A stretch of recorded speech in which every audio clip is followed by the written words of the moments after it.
listening to Mistress Angie on Wacko Radio.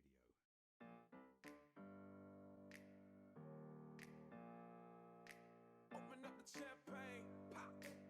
It's my house, come on, turn it up. Hear a knock on the door and the night begins.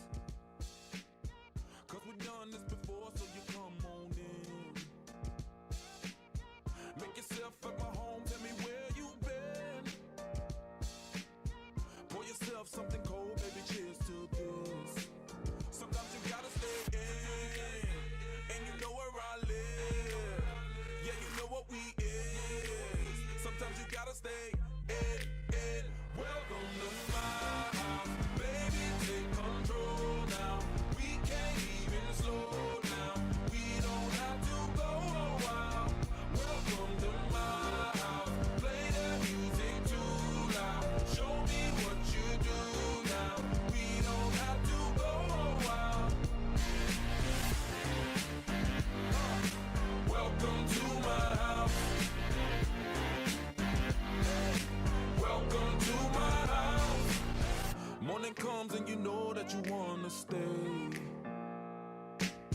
Close the blinds, let's pretend that the time has changed. Keep our clothes on the floor, open up champagne. Let's continue tonight, come on, celebrate. That's how we do. Sometimes you gotta stay in, and you know where I live. Yeah, you know what we is. Sometimes you gotta stay in. Welcome to my house, baby, take control now. We can't even slow down. We don't have to go a while. Welcome to my house, play that music too loud. Show me what you do now. We don't have to go a while. Welcome to my house.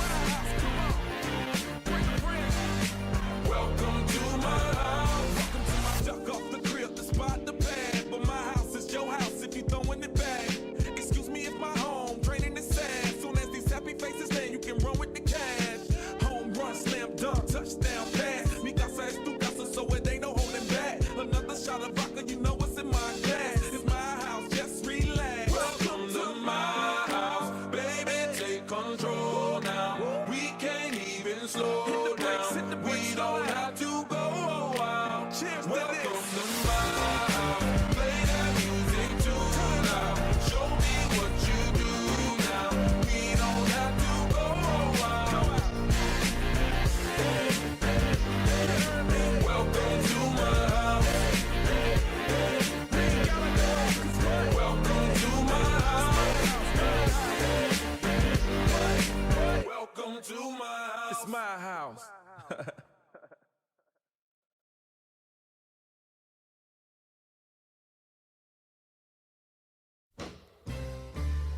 Over and over, I tried to prove my love to you. Over and over, what more can I do? Over and over, my friend says I'm a fool. But over and over, I'll be a fool for you. 'Cause you've got personality, walk with personality, talk with personality, smile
the movie's just about to start. How's the crowd in there? It's a little slow so far. Well, we'll see if we can't do something about that. I bet you can. All right. Enjoy the show. Thank you, brother.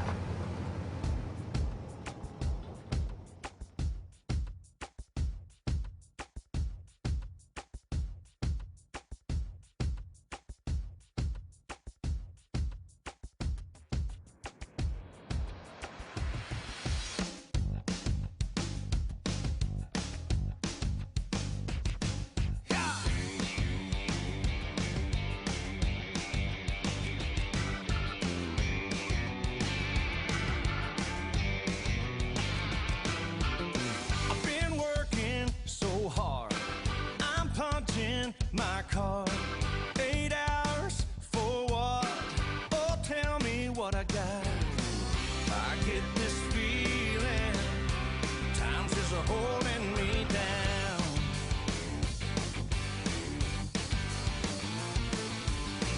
I'll hit the ceiling, or else I'll tear up this town. Tonight I gotta cut loose. Kick off your Sunday shoes, please, Louise. Pull me off of my knees. Jack, get back. Come on before we crack. Lose your blues. Everybody cut footloose.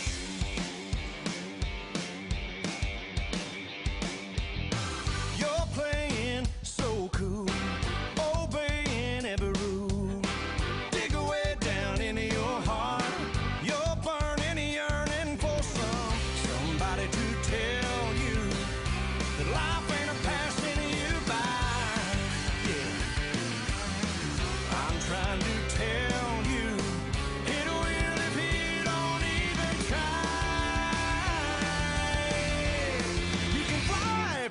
Cut loose, footloose, kick off your Sunday shoes. Ooh-wee, Marie, shake it for me. Whoa, my lord, come on, let's go. Lose your blues, everybody cut footloose.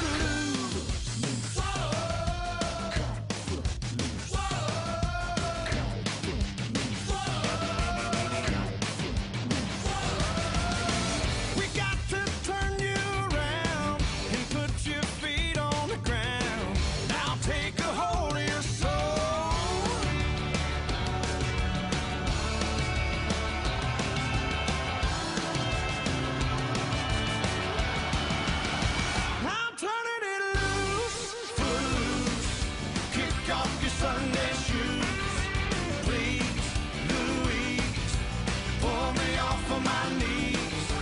Jack, get back, come on before we crack. Lose your blues, everybody cut footloose, footloose. Kick off your Sunday shoes, please, Louise, pull me off of my knees. Jack, get back. Come on before we crack. Lose your blues. Everybody cut, everybody cut. Everybody cut, everybody cut. Everybody cut, everybody cut. Everybody cut for loose.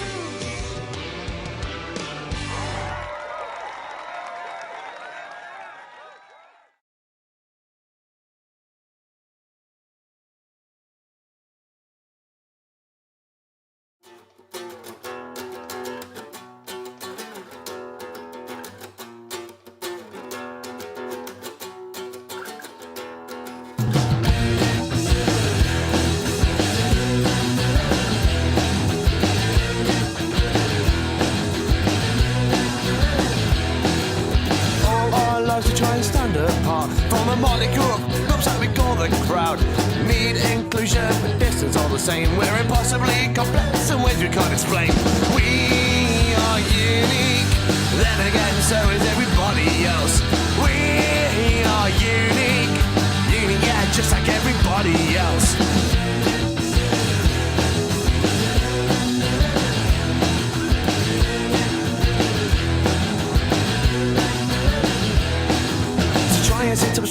I'm talking to you, and maybe even shut your mouth. Although I know you don't want to. May not be the most profound statement to make, but it's simple and it's honest. There's no room for mistake. We are unique. Then again, so is everybody else. We are unique. Unique, yeah, just like everybody else. Can't be unique. Can't just be unique along with everyone else. We are unique. Unique, yeah, just like everybody else.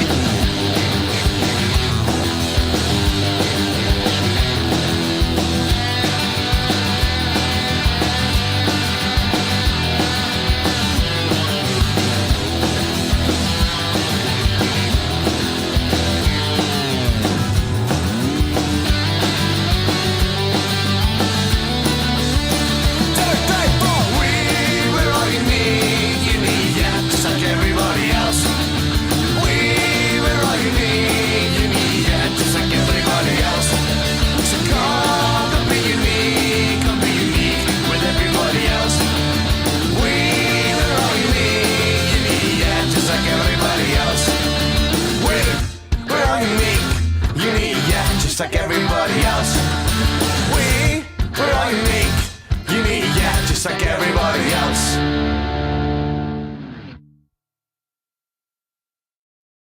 You're listening to Wacko in the Morning with Mistress Angie on the Wacko Radio Network. Stand by for countdown. Prepare audience for maximum impact.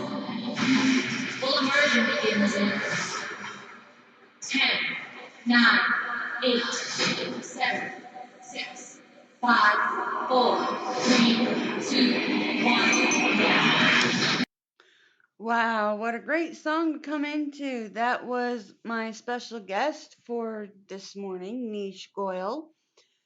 And today after I do the interview with Nish, and I'm going to be discussing some interesting facts about our national anthem. Probably something that you guys probably didn't even know. I didn't even know this. I mean, it took me by surprise. And I'll also be discussing more of Colin Kaepernick. I mean, I know we're all kind of getting tired of this, but the media has not. They only took parts of his statement, and they just chose parts to air. And I do have a copy of his full statement, which I'll be reading later and everything once I discuss other current breaking news and things of that nature, and do the interview with NishGoyal. But I thought his song that I just played, Unique, really, really fit for today. I really did. Because that song's right. We all are unique in our own way. Our personal opinions, our ideas and thoughts are unique from everybody else. And that's what makes us unique.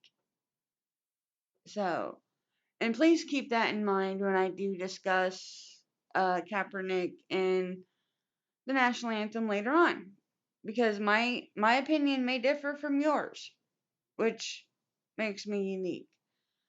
So, in the news, we do have some breaking news this morning. This came in at just about 5 minutes till 8, actually. And I'll get to this first since it is the current breaking news here. And it says, poll, and this is unfortunately about politics.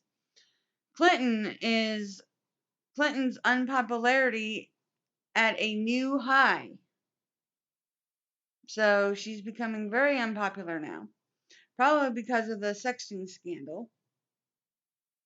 And it says here, Hillary Clinton's unpopularity has reached a new high in the latest ABC News / Washington Post poll, putting her on par with Donald Trump among registered voters. So according to this poll, they're like tied. No. And the last findings solidified their positions as the two most unpopular presidential candidates. I know, I find that funny that they are the two most unpopular presidential candidates, and I don't find that hard to believe at all. I really don't. It goes to show that maybe Ted Cruz might have a better chance at winning this year's presidential election as an independent than either of these two. Let's hope, right? But wow, unbelievable. And of course, this notification came in last night.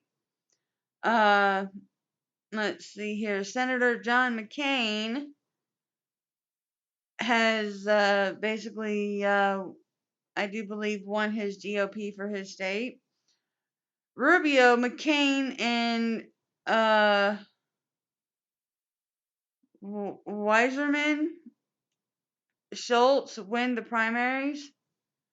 So the incumbents won the night in several highly watched races Tuesday night. CNN projected that Republican Senator Marco Rubio of Florida and John McCain of Arizona and Democratic Representative Debbie Weiserman Schultz of Florida all won their primary races Tuesday night. So, Rubio, a first-term senator, faced off against the wealthy businessman Carlos Beruff, while on the Democratic side, Republican Patrick Murphy defeated Republican Alan Grayson. So there's some election results there. McCain faced a test from Kelly Ward, a conservative, 33 years, McCain's junior, who suggested his age, he turned 80 on Monday, means he's too old for a sixth term. Ooh, I bet that didn't go over with the voters because he won. So, and Weiserman Schultz bested her rival Bernie Sanders. So, wow. Okay, wow. Wow, it's almost time for a commercial. It's time for a commercial break already. Wow, time flies when we're having fun. Let's see here. I need to get them loaded up first. And I will do that. And wow, where is everybody this morning? But I'm glad to see Wimpy and Forrest and Mickey here in the chat room with me this morning. And Believes. We can't leave out our wonderful friend from Believes. But yeah, let's get commercials loaded up here and we'll take our time out and then we'll be right back with some more news. Especially in the NFL, we have a lot of players injured. A lot of players injured. So, we'll be right back. Hi, this is Andy. Hi, this is Chris from the band The Room. And you're listening to Mistress Angie on Wacko Radio.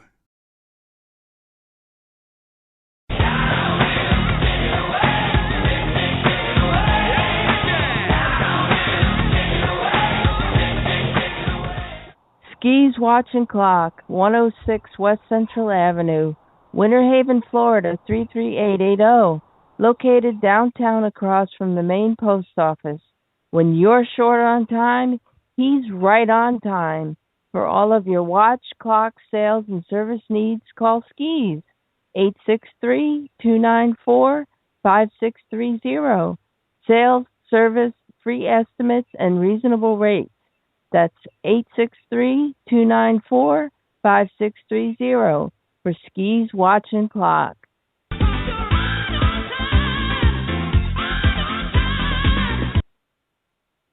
It's your friend, the audiophile, here on the Wacko Network. While you're familiar with my various programs on the network like the Audiophiles Archive and my appearances on other shows, you may not know I am the owner of Vinyl Rock Source Mail Order. VRSMO has a great selection of hard-to-find and out-of-print LPs, CDs, music DVDs, music Blu-rays, audio accessories, and so much more. We stock great reissues and box sets by some of the world's best artists. If you're a Pink Floyd fan, you can't go wrong with the group's brand new and final studio album, The Endless River, available on CD, Deluxe CD DVD, Deluxe CD Blu-ray, or 2LP vinyl. This is by far the best seller in VRSMO's history, and it's only been out for a few weeks. So I recommend you stop by www.vinylrocksource.com and check out all the deals for you or that music fan in your life. You'll be glad you did. That web address again is www.vinylrocksource.com. Don't forget www.vinylrocksource.com. My name's James. For 6 years, I was a garbage can druggie. I would do any kind of drug I would get my hands on. But here at Teen Challenge, I've walked away from that drug lifestyle for good. If you know an adult or teenager who is struggling with a chemical addiction, Teen Challenge is there to help. Please, don't wait. Call us today at 417-862-6969 or reach us on the web at teenchallengeusa.com.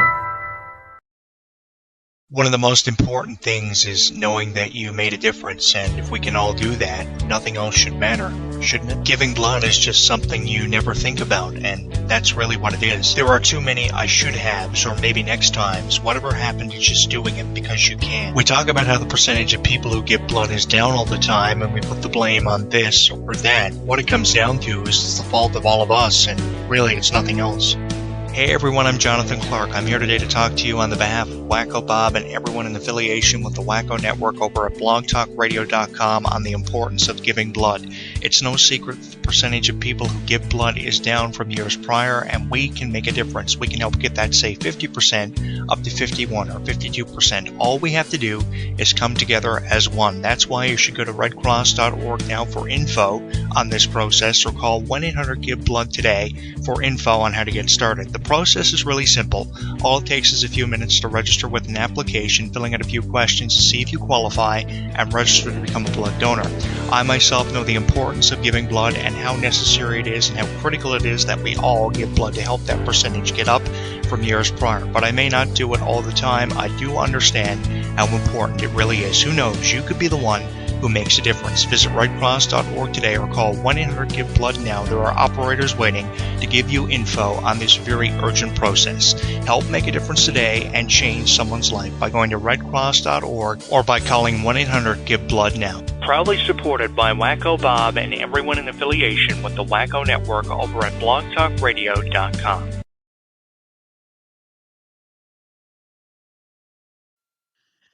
Canadian Aquatic Auctions, the place to be if you are into anything aquatic. Nelson Fletcher, owner and operator, has years of experience and wants to help you better achieve your aquatic needs and goals.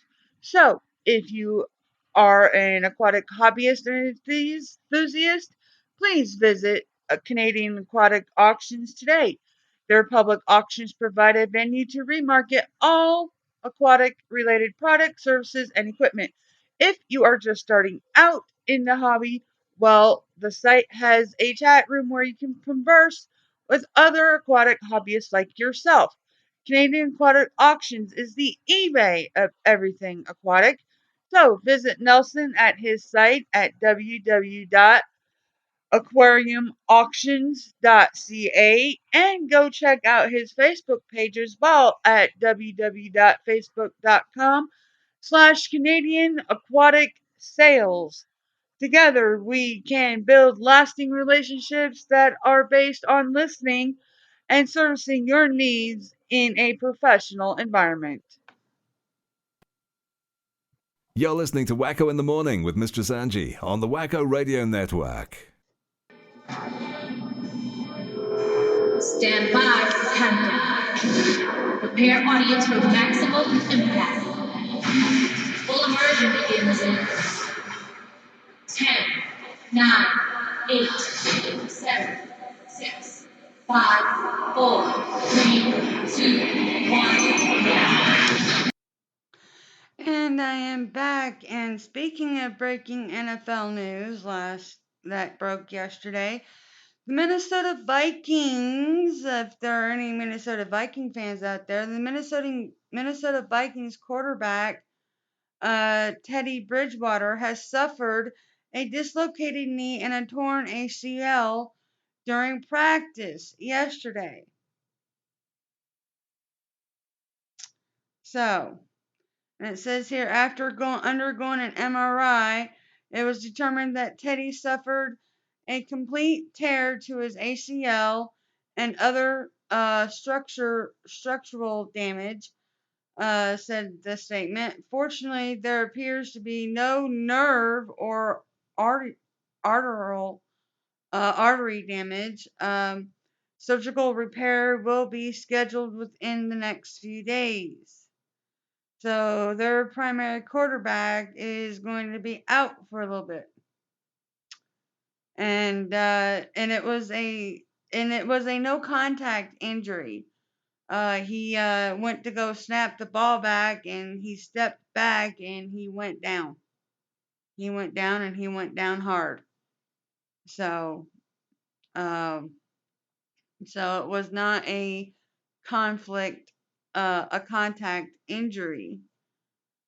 So, and they're not sure how it happened, but it happened. Okay, let's see here. What else?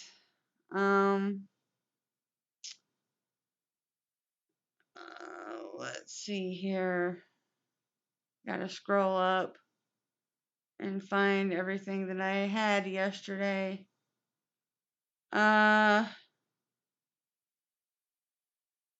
Let's see here.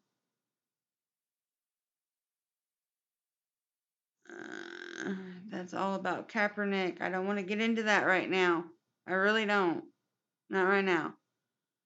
Let's see here. Oh, yeah, here's a story on Obama, our president. He is, man, he's at it again. He's at it again, y'all. Which doesn't seem good at all. He's releasing more people from federal prison. Wouldn't they be in federal prison for a reason?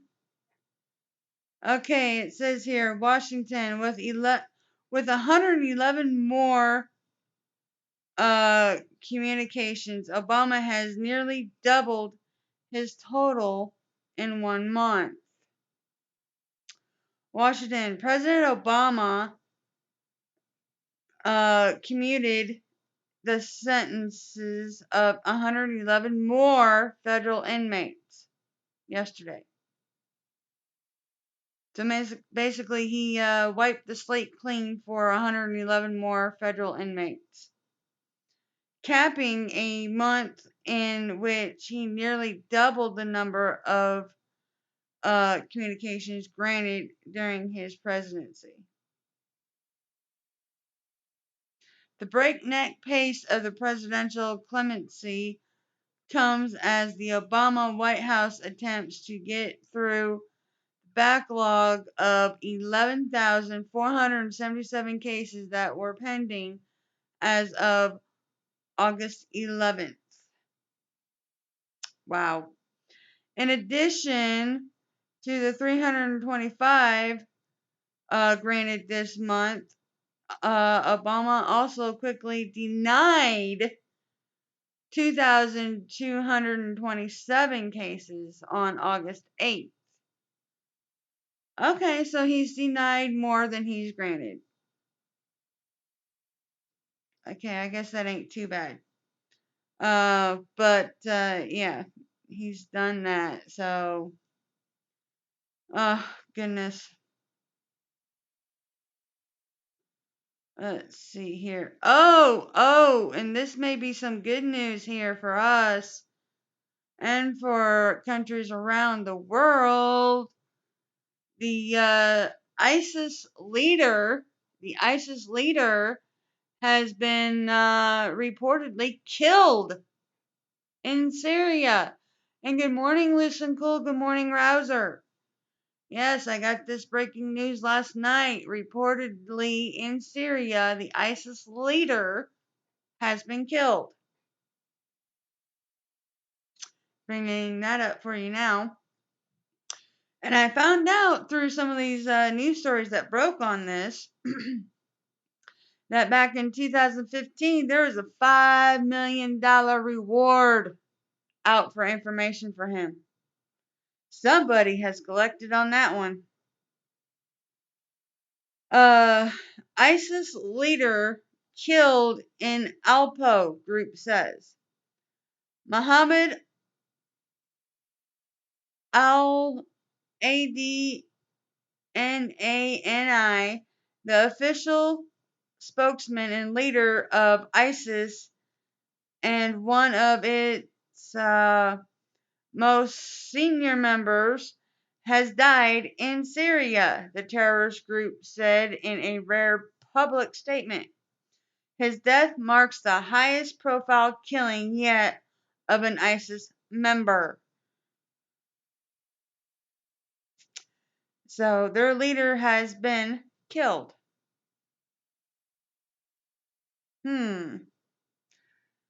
And me and Russ were discussing this last night, and I said, well, maybe this will be the end of ISIS.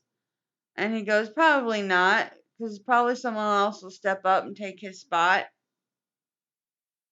And he's probably right. Somebody else will probably step up and take his leadership spot and continue this reign of terror on the world that they have created. So, but wow. That is some news that he has been killed. Wow. And wow, it is already time for another commercial break. Wow. Time is going extremely fast this morning. Goodness. So we'll go ahead and take our next commercial break here, and then we'll be right back. And Nish has just messaged me and said he'll be home and ready for the interview about 8:40ish in the morning. So here in about a few minutes, we will be conducting another awesome interview with NishGoyal. So here's our commercials. Hi, this is Andy. Hi, this is Chris from the band The Room. And you're listening to Mistress Angie on Wacko Radio.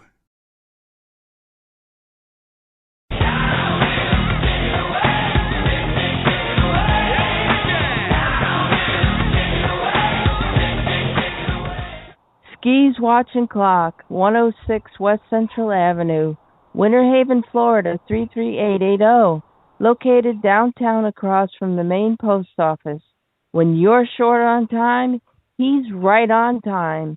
For all of your watch, clock, sales, and service needs, call Skis, 863-294-5630.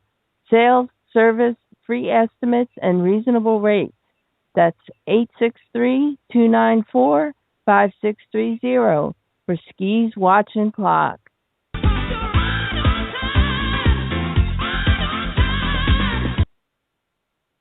It's your friend, the audiophile, here on the Wacko Network.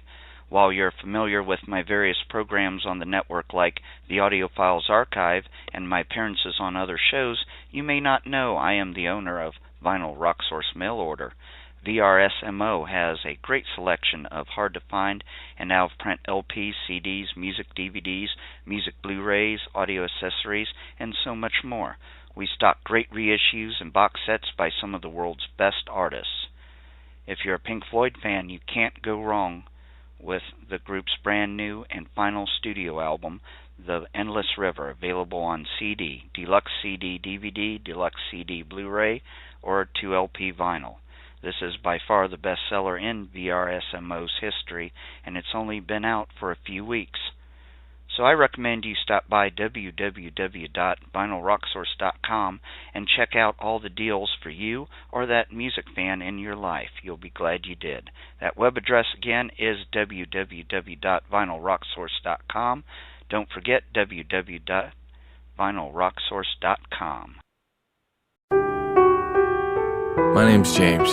For 6 years, I was a garbage can druggie. I would do any kind of drug I would get my hands on. But here at Teen Challenge, I've walked away from that drug lifestyle for good. If you know an adult or teenager who is struggling with a chemical addiction, Teen Challenge is there to help. Please, don't wait. Call us today at 417-862-6969 or reach us on the web at teenchallengeusa.com. One of the most important things is knowing that you made a difference, and if we can all do that, nothing else should matter, shouldn't it? Giving blood is just something you never think about, and that's really what it is. There are too many I should haves, or maybe next times. Whatever happened to just doing it because you can. We talk about how the percentage of people who give blood is down all the time, and we put the blame on this or that. What it comes down to is it's the fault of all of us, and really it's nothing else. Hey everyone, I'm Jonathan Clark. I'm here today to talk to you on the behalf of Wacko Bob and everyone in affiliation with the Wacko Network over at blogtalkradio.com on the importance of giving blood. It's no secret that the percentage of people who give blood is down from years prior, and we can make a difference. We can help get that, say, 50% up to 51 or 52%. All we have to do is come together as one. That's why you should go to redcross.org now for info on this process, or call 1-800-GIVE-BLOOD today for info on how to get started. The process is really simple. All it takes is a few minutes to register with an application, filling out a few questions to see if you qualify, and register to become a blood donor.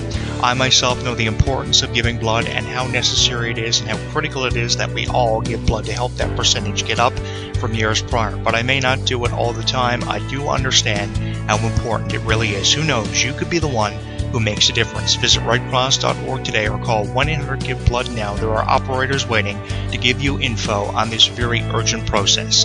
Help make a difference today and change someone's life by going to redcross.org or by calling 1-800-GIVE-BLOOD now. Proudly supported by Wacko Bob and everyone in affiliation with the Wacko Network over at blogtalkradio.com.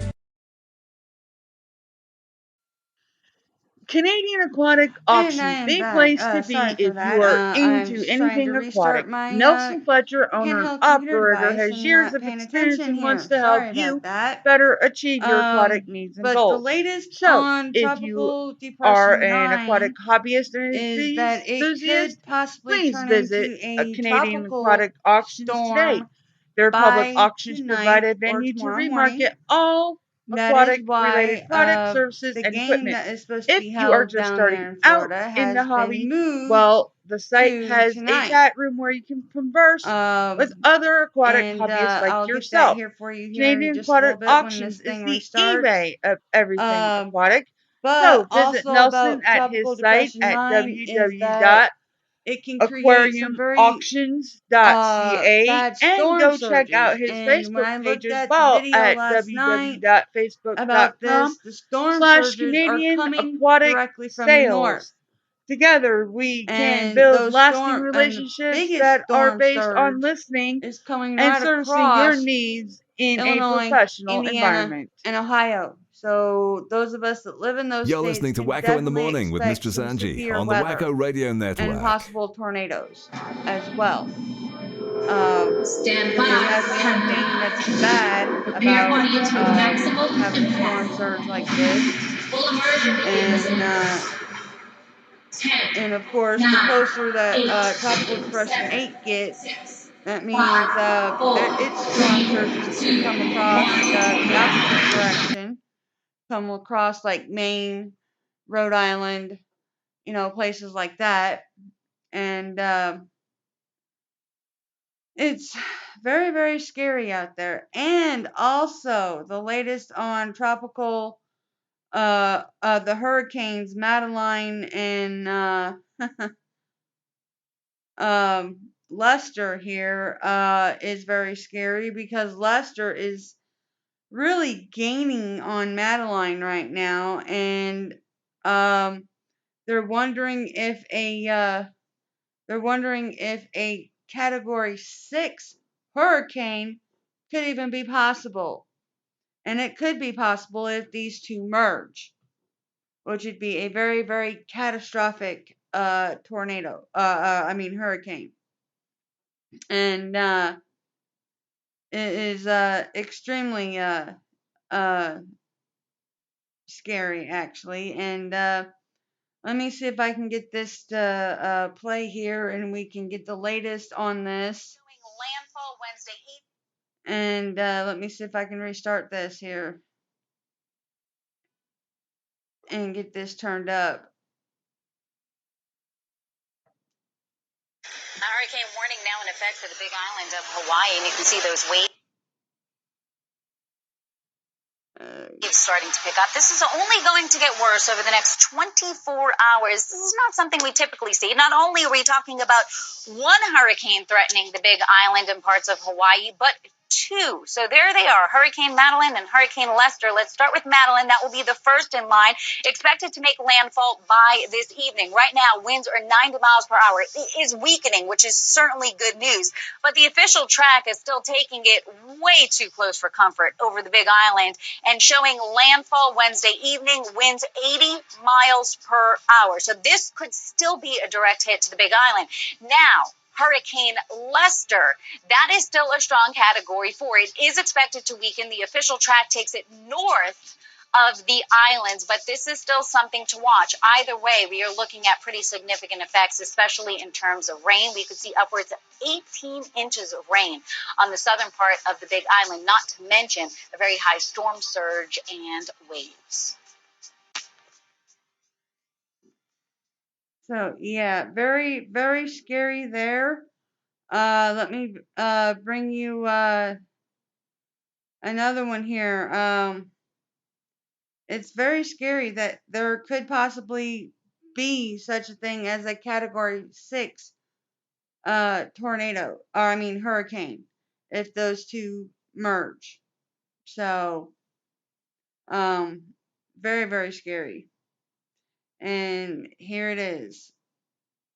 I'm pulling it up now, and I will be getting our special guest here soon.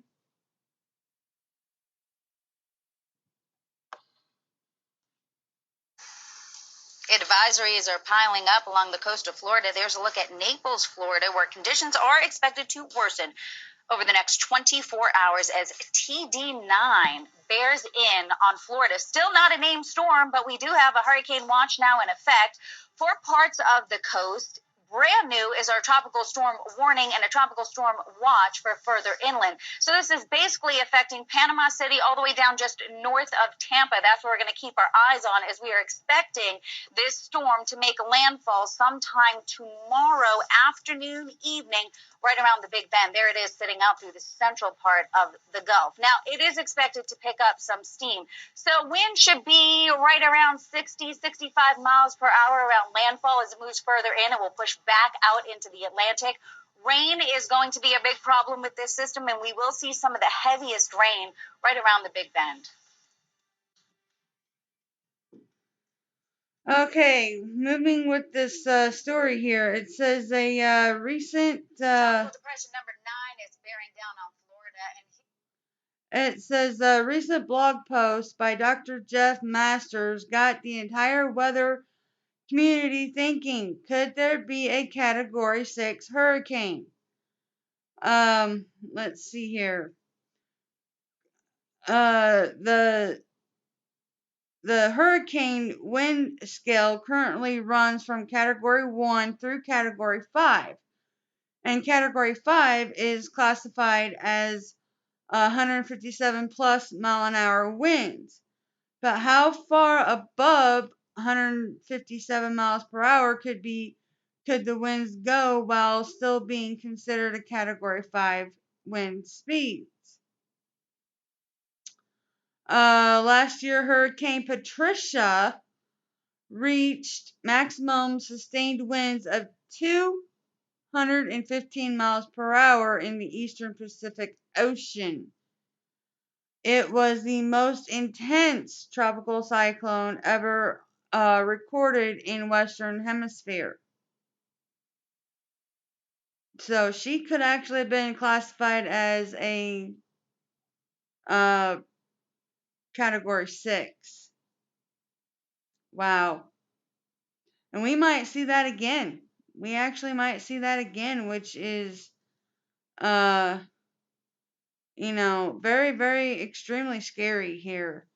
And of course, you guys heard that, tropical depression 9 is getting worse.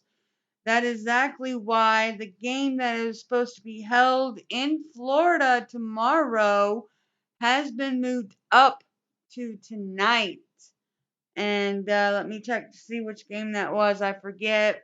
And let's see here. Even tonight it might get rained out because of all the rain that is befalling Florida right now. And so who knows? Which is very, very scary at this point. Let's see here.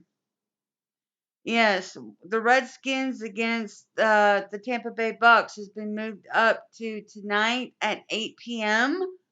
And like I said, that game could be rained out because of all the rain that is happening down there in Florida. So we'll just have to keep an eye on that and see if they do postpone it again.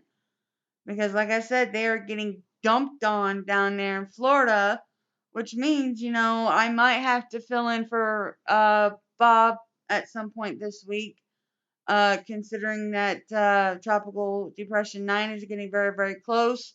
The winds are definitely picking up there. And good morning, Bob, and good morning, Chuck. And of course, we may see another Category 6 hurricane if Madeline and Lester do merge. This could be very catastrophic for Hawaii, the Big Island.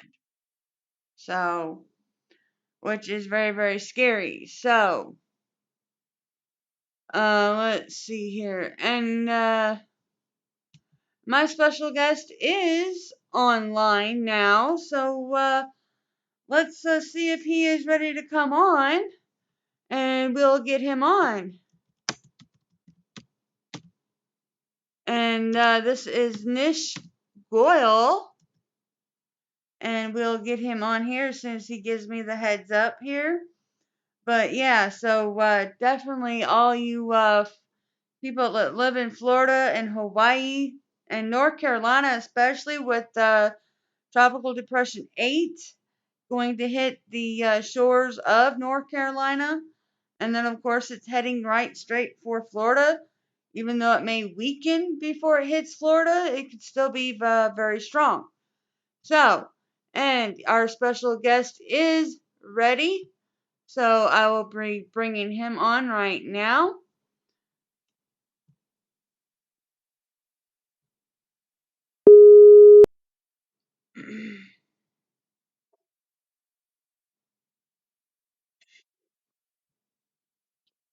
Oh, good afternoon, Nish. How are you? I'm well, thank you. I should say good morning to yourself, actually, shouldn't I? Yes, it's actually morning over here, so yes. Yeah, how are you? I'm great. How are you? Pretty good. Just come back from a session with my trainer, so I'm a little bit worn out, but pretty good. Oh, goodness. We're having some pretty crazy weather over here, let me tell you. I was listening before. You said something that there might be 2 hurricanes merging or something. Yes, Hurricane Madeline and Hurricane Lester are bearing down on the big island of Hawaii, and Lester is a bigger category of a hurricane than Madeline, and he's going a lot faster and he's right on Madeline's tail. So he might be merging with her and end up being a huge Category 6. Isn't the highest one 5? That's going to be... Yes, yes. That's why I was reading the article that is there a Category 6 even possible? My God. Yeah. And then plus the boss lives down in Florida, and they have 2 major tropical depression storms bearing down on them. Wow, so it's an assault from all fronts, basically. Oh, yeah, and these tropical depressions are creating storm surges, and Tropical Depression 9 is creating such a heavy storm surge, and it's coming from the north, and it's going to affect Illinois, Indiana, and Ohio. Wow, so, my God, there's no rest at all for you guys. I thought the weather was bad in Britain, but it's just wet here, which is not even wet today. It's beautifully sunny. Yeah, and lately, because of these storms and hurricanes and stuff, Indiana's been having some major tornado activity. Oh, okay. I didn't realize they were connected in terms of... Oh yeah, this storm surge that's coming from the north is affecting those 3 states, and this strong storm surge can form major tornadoes in those 3 states. And I live in Indiana, so... oh, God. I don't know how you deal with that kind of thing. And it looks like the storm surge is going to come, the main root of the storm surge is going to come right across the area that I live in. Oh, no. You're joking. Yeah, it looks like it. I mean, unless it changes. But it looks like the main root of that storm surge is going to come right straight through the middle of Indiana. Oh, God. Yeah. Are they going to be evacuating you guys? Or, I mean, how deep is the storm surge do you think it's going to be? I don't know. It all depends on how severe the weather gets. You know, last Wednesday, there was 6 tornadoes that hit in a town that's only an hour away from me. Oh, yeah, I remember you actually were saying on the messages, weren't you, about this? That's crazy. Yeah, and some of them were F3. Well, we use the EF scale, which is different from the F scale that they normally use. The EF scale, they rated anywhere from like an EF2 to an EF4. Right, and is that how does that compare to the F scale? Because I think I know the F. Well, the F scale basically scales a tornado about on how destructive it is, and the EF scale determines how big they are by their speed. Right, I see. So what's sort of the highest one with EF? What's the scale? EF5. EF5. Oh, okay. Oh, wow. So this was pretty big, pretty destructive. Yeah. And the lowest is a EF0, which is like a little tiny baby tornado. Yeah. Baby tornado. If I've ever heard that. EF1 is considered a little baby tornado too, because they're not that fast. But anywhere from an EF2 up to an E5 can do some damage, major damage. So, yeah. Oh, wow. Yeah, I mean, in England we don't get anything like that. Occasionally we get tornadoes, but it's like national news for weeks if there's one. Right? Yeah, I mean, for all the weather we get, we can't cope with things like snow or rain, which is quite surprising because we get quite a lot of that. But like I don't know if you get on the news over there, but if there's like an inch of snow at the airports, they all shut down. It's just like, I don't know why that's possible when you've got Norway next door. Oh, that's kind of like what happens in the southern states when they get snow. Even just a small skiff, they start closing and they don't know how to drive on it. So I've spent some time in Texas, and I remember when it rained, people would just like stop. Yeah. You ought to be down there when it snows and see how fast everything stops. I mean, I've never seen it snow in Texas, but I imagine if it did, people would probably be huddling under bridges. It was quite funny, though, because obviously I'm used to driving in the rain, so I'd just be speeding through, like, what's wrong? Well, see, the South doesn't see snow very often, you know, so when they do get it, they don't know how to act. They're like, what is this? See, in England, we just those of us up here in the north, we have to deal with it every winter. Yeah. But this, I mean, we have to deal with it most winters, yet we still all regress to 5-year-olds whenever it snows. Yeah. Oh. But yeah, I remember one winter it got down to record lows of like -40, -50 degrees. Wow. Oh yeah, you want to talk about some record lows? Wow, it was Yeah, so we don't get bad. anywhere near that. It That's was really crazy. bad. Yeah, but we've had some really bad snowstorms and stuff over here where we've had like so much snow that when I was a kid, I remember one real bad snowstorm where uh our entire trailer was almost covered in snow. Wow. And all the doors were basically blocked by snow and we couldn't get out. Bloody hell, so what did you do? Like, how did, like, did you have to Dig skylight or something? open the front door and dig a tunnel. Yeah, like scooping snow out, like breaking out of prison. It's about like that, yeah. Wow. Yeah, you see, I mean, if that happened in England, it would just be like completely shut down. I mean, again, if we get 2 inches of snow at Heathrow Airport, the airport shuts and thousands of flights are cancelled. It's an absolute. But they blame it on the snow. They say it's the wrong type of snow. It's like, what do you mean it's the wrong type of snow? How can it be? It's white and fluffy. It's snow. Right. Like, how can Norway and Sweden and Switzerland operate all their airports and they get, tons of snow and like we get 2 inches and it shuts our airports down? It's quite pathetic, really. Oh yeah. New York tends to get hit hard in the wintertime. Right, Boston, New York. So I've got friends in Rhode Island and Boston. And they usually get hit hard too. Yeah. This is it. They were saying they get several feet of snow. Oh yeah. Sometimes here in Indiana we get several feet of snow Yeah. as well. Yeah.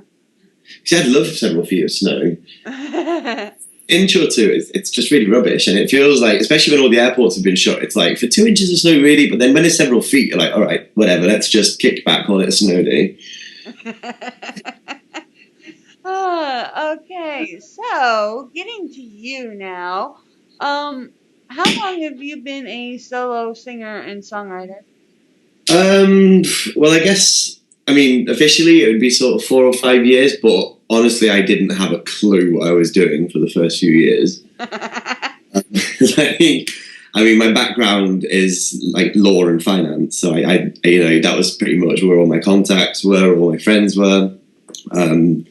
So I kind of recorded my first album, then just kind of did nothing, if that makes sense. So realistically, in my head, it's only been 2 years that I've been, sort of gigging constantly, open micing, meeting people.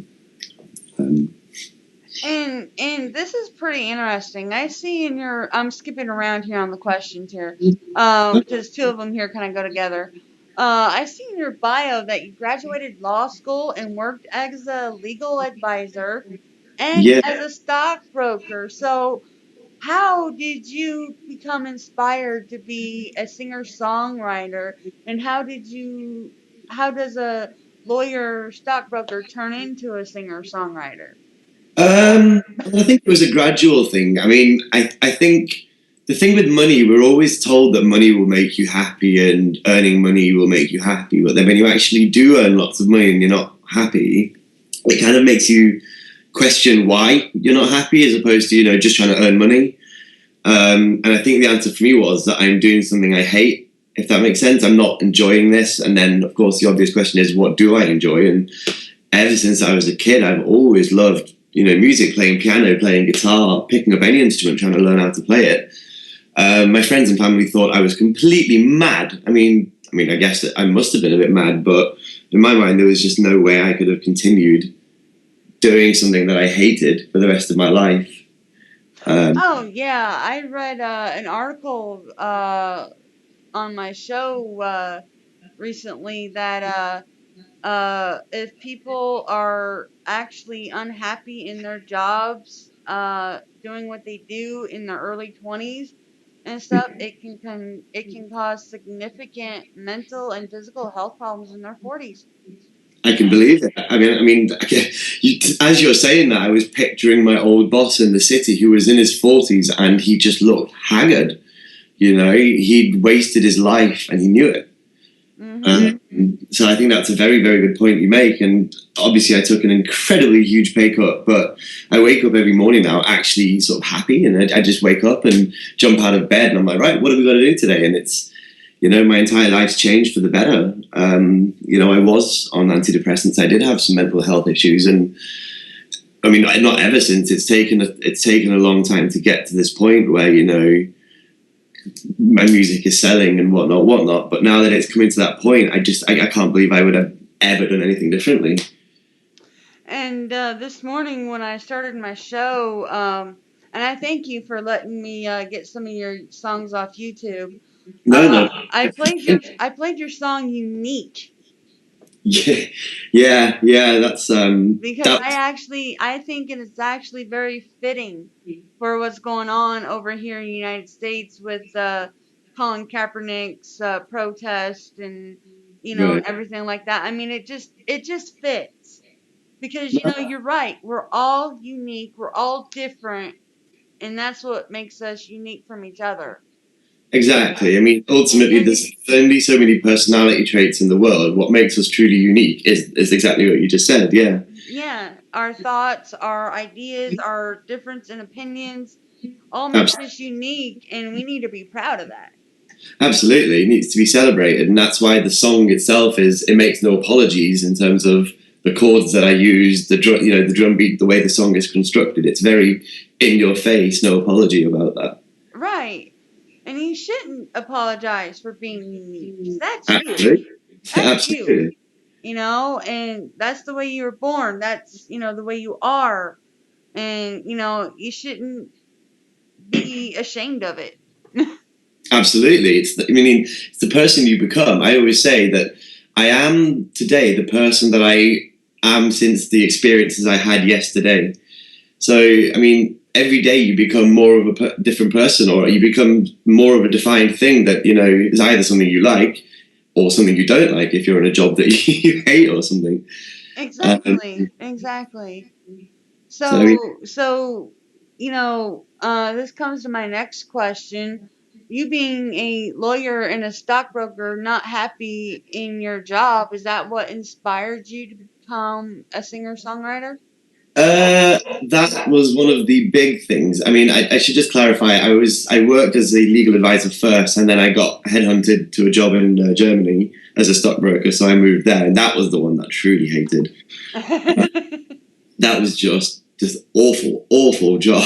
But just in case any of your listeners are actually stockbrokers, I won't sort of say anything too bad.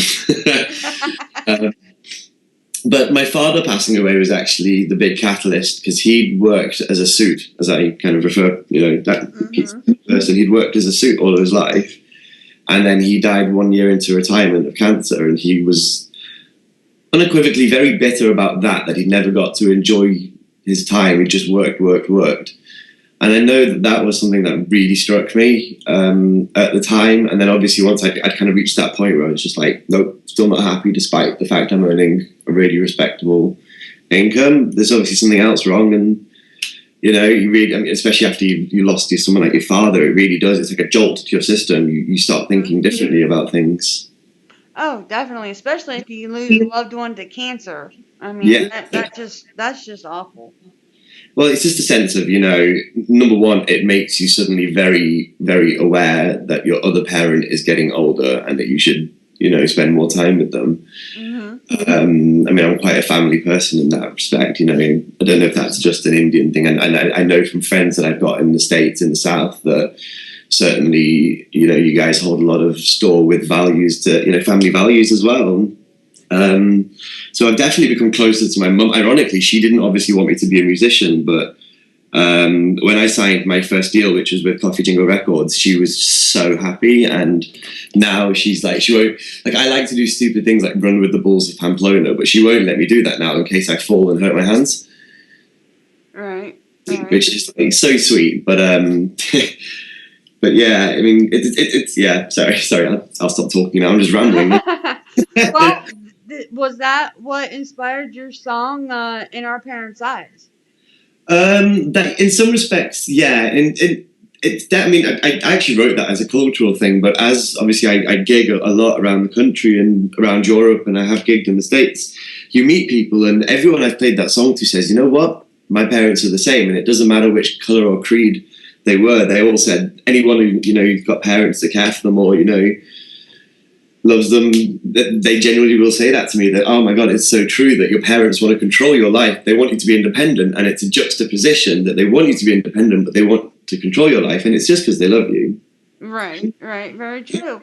Well, let's take a listen to that song here after we take our commercial break here. I got that song loaded up to play right after the commercials, and it is time to take our top of the hour break, so we'll go ahead and do that, and we shall be right back. All right. Cool. Hi, this is Andy. Hi, this is Chris from the band The Room. And you're listening to Mistress Angie on Wacko Radio.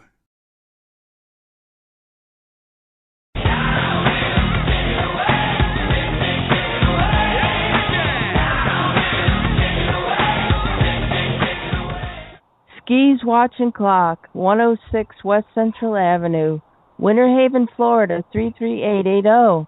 Located downtown across from the main post office. When you're short on time, he's right on time. For all of your watch, clock, sales, and service needs, call Skis. 863-294-5630. Sales, service, free estimates, and reasonable rates. That's 863-294-5630 for Skis Watch and Clock.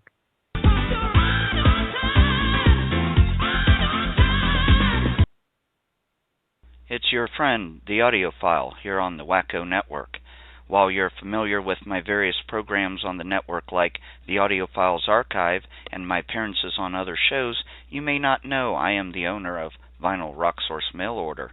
VRSMO has a great selection of hard-to-find and out-of-print LPs, CDs, music DVDs, music Blu-rays, audio accessories, and so much more. We stock great reissues and box sets by some of the world's best artists. If you're a Pink Floyd fan, you can't go wrong with the group's brand new and final studio album, The Endless River, available on CD, Deluxe CD DVD, Deluxe CD Blu-ray, or 2LP vinyl. This is by far the best seller in VRSMO's history, and it's only been out for a few weeks. So I recommend you stop by www.vinylrocksource.com and check out all the deals for you or that music fan in your life. You'll be glad you did. That web address again is www.vinylrocksource.com. Don't forget www.vinylrocksource.com. My name's James. For 6 years, I was a garbage can druggie. I would do any kind of drug I would get my hands on. But here at Teen Challenge, I've walked away from that drug lifestyle for good. If you know an adult or teenager who is struggling with a chemical addiction, Teen Challenge is there to help. Please, don't wait. Call us today at 417-862-6969 or reach us on the web at teenchallengeusa.com. One of the most important things is knowing that you made a difference, and if we can all do that, nothing else should matter, shouldn't it? Giving blood is just something you never think about, and that's really what it is. There are too many I should haves, or maybe next times. Whatever happened to just doing it because you can. We talk about how the percentage of people who give blood is down all the time, and we put the blame on this or that. What it comes down to is it's the fault of all of us, and really it's nothing else. Hey everyone, I'm Jonathan Clark. I'm here today to talk to you on the behalf of Wacko Bob and everyone in affiliation with the Wacko Network over at blogtalkradio.com on the importance of giving blood. It's no secret that the percentage of people who give blood is down from years prior, and we can make a difference. We can help get that, say, 50% up to 51 or 52%. All we have to do is come together as one. That's why you should go to redcross.org now for info on this process, or call 1-800-GIVE-BLOOD today for info on how to get started. The process is really simple. All it takes is a few minutes to register with an application, filling out a few questions to see if you qualify, and register to become a blood donor. I myself know the importance of giving blood and how necessary it is and how critical it is that we all give blood to help that percentage get up from years prior. But I may not do it all the time. I do understand how important it really is. Who knows? You could be the one who makes a difference. Visit redcross.org today or call 1-800-GIVE-BLOOD-NOW. There are operators waiting to give you info on this very urgent process. Help make a difference today and change someone's life by going to redcross.org or by calling 1-800-GIVE-BLOOD-NOW. Proudly supported by Wacko Bob and everyone in affiliation with the Wacko Network over at blogtalkradio.com. Canadian Aquatic Auctions, the place to be if you are into anything aquatic. Nelson Fletcher, owner and operator, has years of experience and wants to help you better achieve your aquatic needs and goals. So, if you are an aquatic hobbyist or enthusiast, please visit Canadian Aquatic Auctions today. Their public auctions provide a venue to remarket all aquatic related products, services, and equipment. If you are just starting out in the hobby, well, the site has a chat room where you can converse with other aquatic hobbyists like yourself. Canadian Aquatic Auctions is the eBay of everything aquatic. So visit Nelson at his site at www.aquariumauctions.ca and go check out his Facebook page as well at www.facebook.com/Canadian Aquatic Sales. Together, we can build lasting relationships that are based on listening and servicing your needs in a professional environment. Can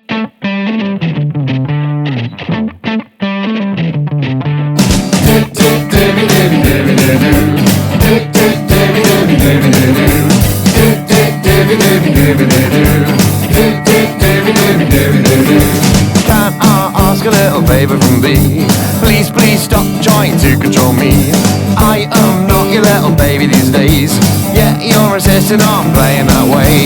Come on, now don't be shy. We'll always be little kids in our parents' eyes. Come on, now don't be shy. We'll always be little kids in our parents' eyes.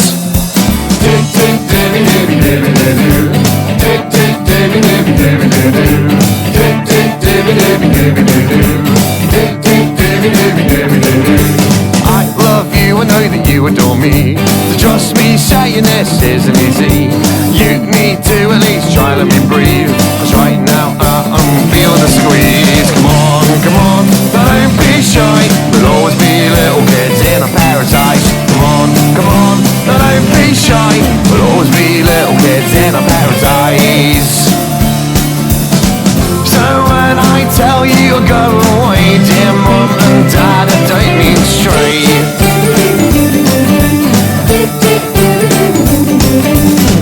I was naive but no longer will I start to wonder why I am such a disappointment in my parents' eyes.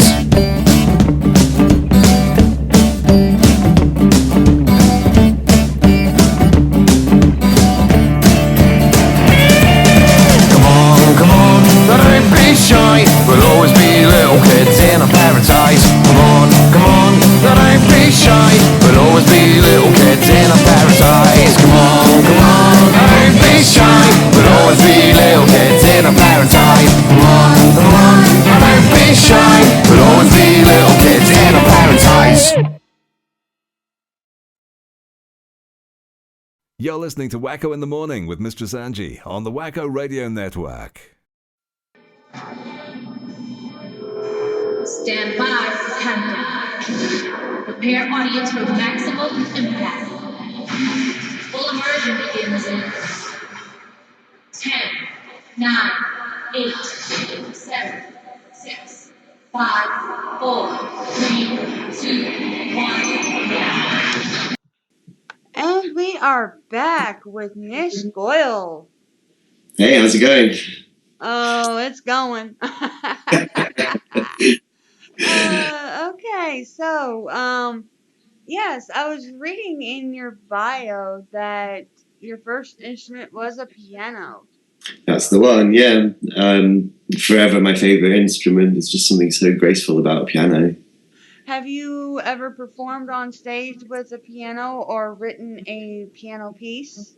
I've not really performed on stage with the piano. I mean, there is a piece that I've written. It's actually going to be on the new album. It's a song called Drifting. And it's a really soft, it's nothing like unique. It's like this really soft piano piece with a duet with a female vocal as well. But yeah, you'll have to wait till like November to hear that, I'm afraid. Okay, so tell us about your first ever album, A Little Validation. Yeah, so that's the one that I, as I previously mentioned, I recorded an album and then did literally nothing because I hadn't got a clue what I was doing. So that was the album. And for the best part, there were songs that I'd written sort of throughout law school in my, my free time or, after work. And it was a project that had taken quite a few years to write. For example, there's one song on it called Fly, which took me like 7 years to finish writing. But there's one song which I completely wrote from scratch, which is called ND, which I think you guys might be playing or something too. And that was kind of the freshest song that I'd written. And in terms of production wise, and when I took it to industry specialists, that was the song that was sort of better. So that's the kind of writing style that I took to my next project, which was of course the Hedonist EP. And how did you pronounce that? Oh, the Hedonist, I think you guys say. And what was that one all about? Well, that one, I think, because I'd taken more inspiration from the better songs on A Little Validation, I wrote it whilst backpacking, actually, in Southeast Asia, which is why the whole EP is about hedonism. It's about, getting drunk and doing stupid things and waking up in places you might not necessarily want to wake up, or with people you might not want to wake up with. So there is actually a song on there called Exactly What This Is, which is about the morning after about how to extricate yourself from that situation, especially when you've made the catastrophic mistake of going to your house. But kind of like our movie over here that we have called Coyote Ugly, and Coyote Ugly is the meaning that you wake up in the morning with someone you came home with and you realize that they're uglier than sin and they're laying on your arm or whatever, and rather try to wake them and move your arm, you'd rather gnaw your arm off. Yeah, there is a rusty knife. Yeah, and sadly we've all been there, and what's even more sad is that I wrote a song about it, which is Again, it was more of the writing style and sort of lyrical style that I'd adopted from writing ND, that more kind of cheeky, sort of real conversational approach, which I took with me to the Hedonist EP, and which I think has stayed with me throughout now. It's kind of a part of the way I write, doing that conversational thing. And the Rage EP. Oh yeah, I think that was when I really started sort of taking it seriously, because obviously until that point I'd had sort of family saying, what are you doing? And then I kind of thought with the Rage EP, it's to use an expression, it's poop or get off the pot time, which is a saying we have. Well, actually it's not poop. Anyway, rambling again. So yeah, it was kind of with the Rage EP, I thought, now I need to do something proper. Now I need to gig, I need to promote it. So I actually had a launch party for the Rage EP. I planned like a full bunch of gigs, about 20 gigs. And that was when I really sort of started making sort of connections in the industry. And that was actually the EP that got me signed to the label I'm with. The song Save the Day, which I think has got some swear words in, so I'm supposing you're probably not going to broadcast that one. Yeah, I listened to that one on your YouTube page, and it's like, yeah, I like the song, but yeah, I can't really air it. Yeah, that's kind of, we did a clean version, but unfortunately it was on my old MacBook, which, well, let's just say it didn't swim very well, so I lost the file. So tell us about your new released singles, Getting Started, and the one we just talked about, Save the Day. What are they about?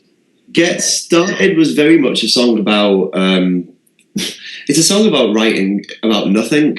Like, I don't know if you like Bruce Springsteen, I really hope you like Bruce Springsteen, but that song, Dancing in the Dark, it's very kind of, that was kind of my inspiration for it, because the story behind that song apparently was that his label was pressurizing him to finish writing the album, and he had nothing to write about. So he wrote that song about just being home alone bored. And it was just one day when I was just like, you know what, maybe I should try writing something like that and get started is what came about.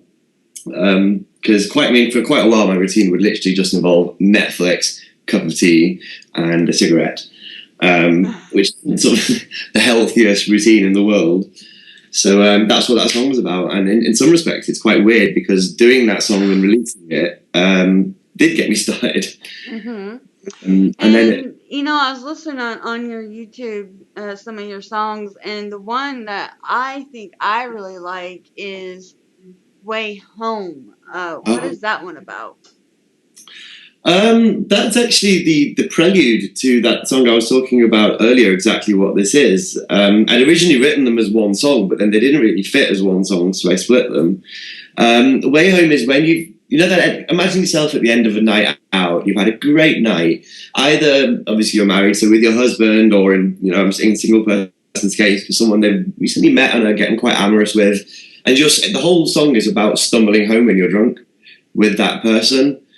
That's what I mean. It's not really much deeper than that, I'm afraid, but it's quite a sweet thing. It wasn't supposed to be kind of tacky. It was more of that sweet walk home with someone that you've just met, and that, you know, starting to explore who they are, and they're exploring who you are, and you're doing it on a really short time frame because you both know in the morning when you wake up you're probably not going to speak to each other again. In a weird, I must be the only person in the world who's romanticizing one night stands. Oh, very nice. And we are actually past the next commercial break, so why don't we do that? And I'll be playing your song, Get Started. And Sure. also Way Home, because it's a shorter song, but it's a very good song, I believe. Oh, thank you very much. Thank you. And I like it. You know, I mean, even though it's short, sweet, it's to the point, actually. Yeah, I mean, the reason it's short is because, again, it's reflecting on the short span of the relationship with that person. You know, you're walking home and in the morning they'll leave or you'll leave, and it was good while it lasted. And so, yeah, it's kind of symbolic. Right, like a brief one-night stand type of a thing. Yeah, but, you know, that's not to say it's like a seedy thing, because, you know, I mean, you know that expression, like, a man will sometimes fall in love with every woman he meets, even if it's for 10 minutes. It's based on that kind of thing that, you know, you're walking home with, like, a woman that you've met and you're falling in love with her just for the night, and then you'll wake up in the morning and you go your separate ways. It's a short relationship span, short song. Very true, very true.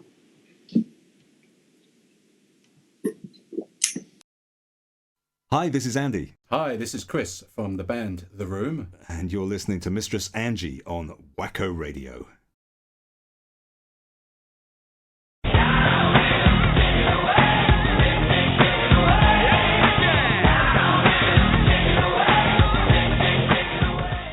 Skis Watch and Clock, 106 West Central Avenue, Winter Haven, Florida, 33880.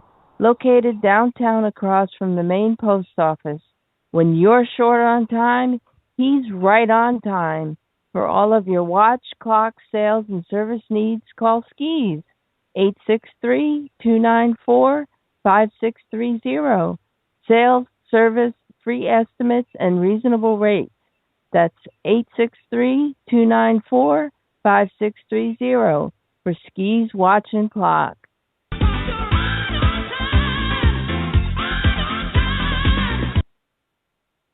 It's your friend, the audiophile, here on the Wacko Network. While you're familiar with my various programs on the network like the Audiophiles Archive and my appearances on other shows, you may not know I am the owner of Vinyl Rock Source Mail Order. VRSMO has a great selection of hard-to-find and out-of-print LPs, CDs, music DVDs, music Blu-rays, audio accessories, and so much more. We stock great reissues and box sets by some of the world's best artists. If you're a Pink Floyd fan, you can't go wrong with the group's brand new and final studio album, The Endless River, available on CD, Deluxe CD DVD, Deluxe CD Blu-ray, or 2LP vinyl. This is by far the best seller in VRSMO's history, and it's only been out for a few weeks. So I recommend you stop by www.vinylrocksource.com and check out all the deals for you or that music fan in your life. You'll be glad you did. That web address again is www.vinylrocksource.com. Don't forget www.vinylrocksource.com. My name's James. For 6 years, I was a garbage can druggie. I would do any kind of drug I would get my hands on.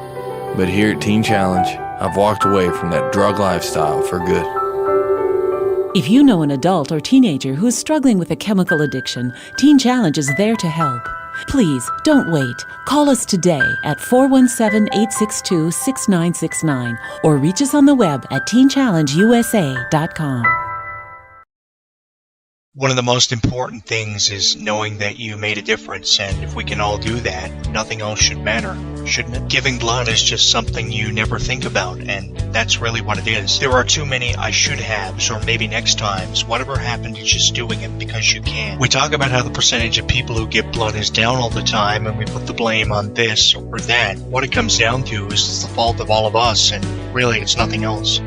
Hey everyone, I'm Jonathan Clark. I'm here today to talk to you on the behalf of Wacko Bob and everyone in affiliation with the Wacko Network over at blogtalkradio.com on the importance of giving blood. It's no secret that the percentage of people who give blood is down from years prior, and we can make a difference. We can help get that, say, 50% up to 51 or 52%. All we have to do is come together as one. That's why you should go to redcross.org now for info on this process, or call 1-800-GIVE-BLOOD today for info on how to get started. The process is really simple. All it takes is a few minutes to register with an application, filling out a few questions to see if you qualify, and register to become a blood donor. I myself know the importance of giving blood and how necessary it is and how critical it is that we all give blood to help that percentage get up from years prior. But I may not do it all the time. I do understand how important it really is. Who knows? You could be the one who makes a difference. Visit redcross.org today or call 1-800-GIVE-BLOOD now. There are operators waiting to give you info on this very urgent process. Help make a difference today and change someone's life by going to redcross.org or by calling 1-800-GIVE-BLOOD now. Proudly supported by Wacko Bob and everyone in affiliation with the Wacko Network over at blogtalkradio.com. Canadian Aquatic Auctions, the place to be if you are into anything aquatic. Nelson Fletcher, owner and operator, has years of experience and wants to help you better achieve your aquatic needs and goals. So, if you are an aquatic hobbyist or enthusiast, please visit Canadian Aquatic Auctions today. Their public auctions provide a venue to remarket all aquatic-related products, services, and equipment.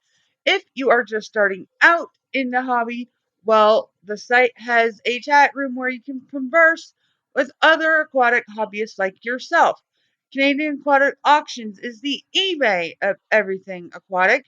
So visit Nelson at his site at www.aquariumauctions.ca and go check out his Facebook page as well at www.facebook.com/Canadian Aquatic Sales. Together, we can build lasting relationships that are based on listening and servicing your needs in a professional environment.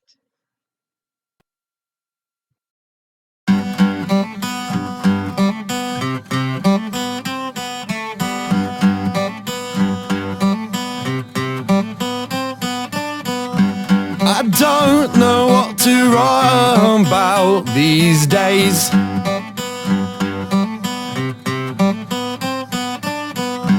My mind resembles a blank slate.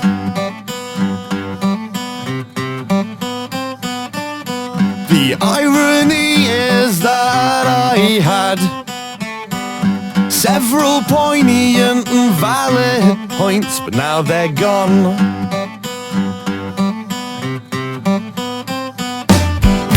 Some habits I need to change, like sitting on my thoughts all day.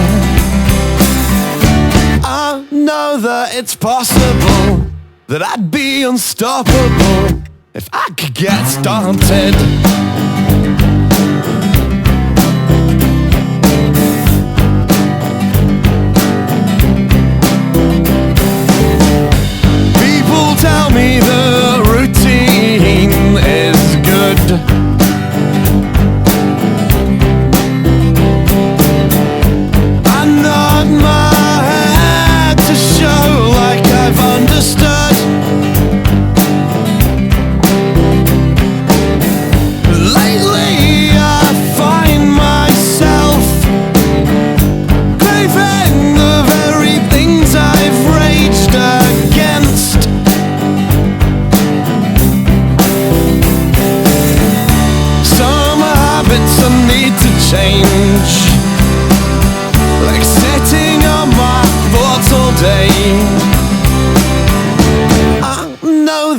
it's possible that I'd be unstoppable if I could get started.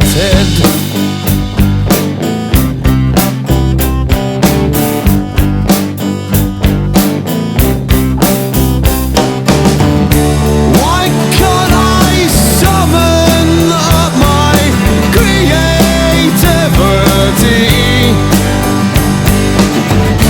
Or is it the fact that I am just like everyone who's gone before me?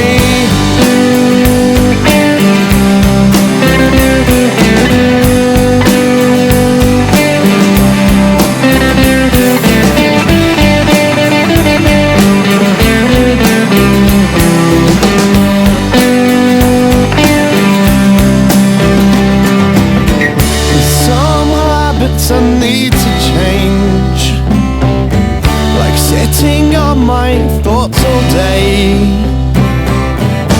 I know that it's possible that I'd be unstoppable if I could get started.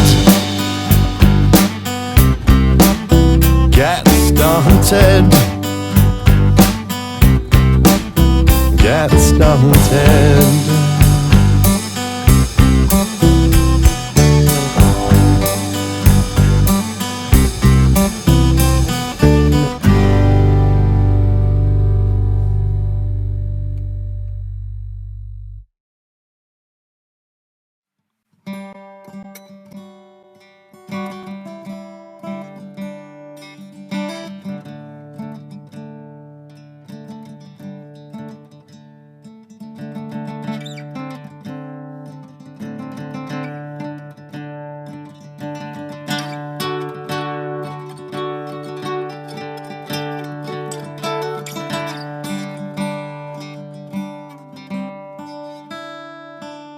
Side to side we lurch.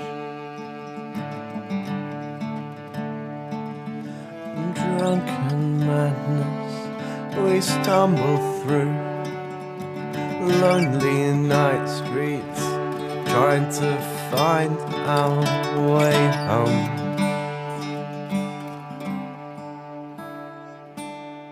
Neither of us know how we got here.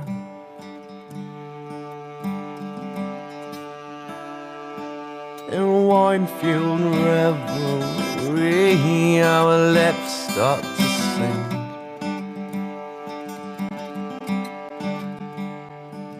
Till finally we collapse, exhausted at a door. In fits of laughter, letting our night go on.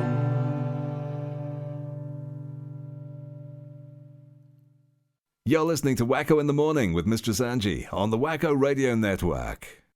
And we are back. And wow, we were getting into some serious discussion during that. Yeah, we were. We were.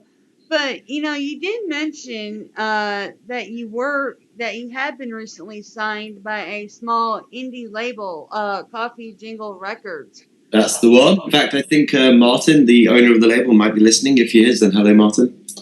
Well, shout out to them, definitely. Were you excited when this happened? Yeah, in fact, I was sitting on the very couch I'm sitting on right now, and when I got the email through, because I'd sent them, they'd actually advertised on Facebook on a group that I belong to called Bands, Gigs, Promoters UK. So I sent them a demo, and he replied like pretty much straight away saying, really like the demo, would like to offer you a deal. I must have jumped about 2 foot off my couch. I'm not even joking. It was like a jolt of electricity was in my butt. I jumped about 2 feet off my couch. It was probably the most incredible feeling that I'd ever had. It was validation of every minute of like sweat and blood that I put into it. Right. And I also read in your bio that you gig a lot. Yes, a lot. And that you've even toured over here in the United States playing played 11 shows in 8 different states. Which That's states were you in? I was in the Northeast, so I did New York, New Jersey, Connecticut, Rhode Island, Massachusetts, New Hampshire, Maine, and Vermont. Oh, wow. They were the ones, if I remember them, not in that order, but they were the ones that I played gigs in. And again, it was partly helped organised by some of my friends who lived there and, well, who work in venues and stuff, so that, you know, I could use their contacts and crash on their couches and stuff. But it was definitely amazing. I mean, gigging in America, especially with my kind of music, it was phenomenal. It's so much fun. And did you enjoy your time over here? Oh, God, yeah. I mean, every gig, I'd just meet some really cool people. The people in America were just... They're so much more lively than perhaps people in England. I mean, I guess us guys are a little bit more stiff upper lipped or whatever, but... guys came to talk to me afterwards. It was amazing. Absolutely amazing. I can't wait. Well, I was really hoping to come back, and I was going to come back around Christmas time to get to gig in even more states. But I'm actually going to be starting music school in September now. Okay, and so you would like to do more tours over here then? So yeah, but I'm going to be waiting until my summer vacation in 2017 before I can then, because obviously with a tour in America, I'm going to need like 5-6 weeks at a time. So with going back to school now, I'm not going to be able to do it in the winter time, but I'm hoping to come back next summer to the States and gig again. Okay, and why do you consider your style to be punk, folk, and indie? Well, I think indies, the word indie just is it's independent, isn't it? It's stuff that doesn't quite fit the mold, which is definitely my stuff. I'd say the punk folk from definitely the fact you know, we're using acoustic guitars. I always gig on stage with an acoustic guitar. Very rare you'll see me with an electric in my hands. Although I do actually own a beautiful Gibson that my mum bought me for my birthday last year. A beautiful American guitar. Oh, wow. Always wanted a Gibson, so I was so stoked when I got it. But, sorry, what was I saying before? I completely got off topic. Your style. Yeah, so you rarely see me with an electric guitar in my hand, even though I actually own one of those stunning guitars. So combine that with the lyrics, and I think with my lyrics, they are very unapologetic. They are very much in your face, and it's like, this is what they are, take it or leave it. And there are definitely ones that are quite cheeky, like, you know, Save the Day, which is virtually unbroadcastable. So I think, yeah, I mean, because people always ask you to define your genre, and it's really difficult to do. So I think I had to kind of pull my genre from 3 different influences: punk, folk, indie. Okay, and what do you think sets you apart from all the other solo singer-songwriters out there? In terms of just listening to the music, it's my lyrics are probably cheekier and I'd say better constructed. I take a huge amount of pride in the construction of my lyrics. They're the first thing I write and the last thing that I will record properly, because it gives me all the time to really edit them and work on them. I'd say that's the main difference. But then in terms of gigging and my attitude to the industry, you know, I will write anyone who gets in contact with me within 24 hours, no matter where I am, no matter what I'm doing. I'll always write back to you. If you want to talk to me after a show, no matter if I've got a headache and I'm tired, I'll always take the time to talk to people after my show. That's probably what sets me apart. And now touching on this again, do you still work as a stockbroker or anything like that while you're doing your singing songwriting? I'm a full-time musician now. I mean, I've got a small studio in my home, so I have clients and friends who record. And again, I charge a lot less than a big studio, but I charge enough to make a living. I'm actually going to be thinking about opening my own record label in the coming year or two and signing a friend who's really talented. So that's another income stream that I'm looking at. Otherwise, obviously playing cover gigs, doing odd jobs, anything I can, really, but otherwise just trying to budget. Right. And I also see that you're going to be releasing a new album with your new label that you signed with. Yeah. And, can you tell us a little bit about this new album? Absolutely. It's, in a weird way, a kind of follow-up to The Rage. The Rage was about kind of venting out your anger, and this one is about kind of embracing relationships. So raging relationships. This one's more about relationships in all their forms. So whether it's with your parents, in fact, In Our Parents' Eyes is on the new album. It was the first release from the new album. And then there are other songs, for example, about, of course, relationships with friends, with your co-workers. The entire album is based around that, but again, there are quite different songs on it. Like that song Drifting is about drifting apart from someone that you've loved for a very long time, and it is very soft. But on the other hand, you've got In Our Parents' Eyes, which is very punky and in your face. So do you find it hard to juggle like rehearsal time, gigs, writing time with your daily personal life? Not so much. I mean, I think if I was working, I mean, a lot of my musician friends have sort of part-time jobs as bartenders or, you know, working in retail or whatever.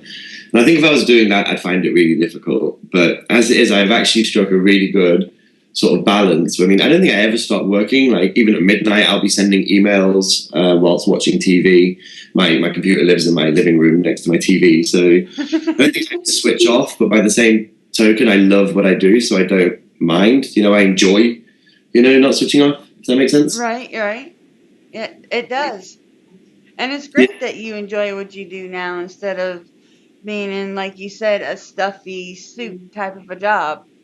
Well, this is it. Like, I mean, I'd really have to struggle to wake up in the morning. I'd have to set like 11 alarm clocks to wake up. That's literally not an exaggeration. I'd put them in different parts of my room, so it was ridiculous. And then I'd be so grumpy in the morning, and I hated getting to work, and I hated that I only had a certain amount of time for lunch.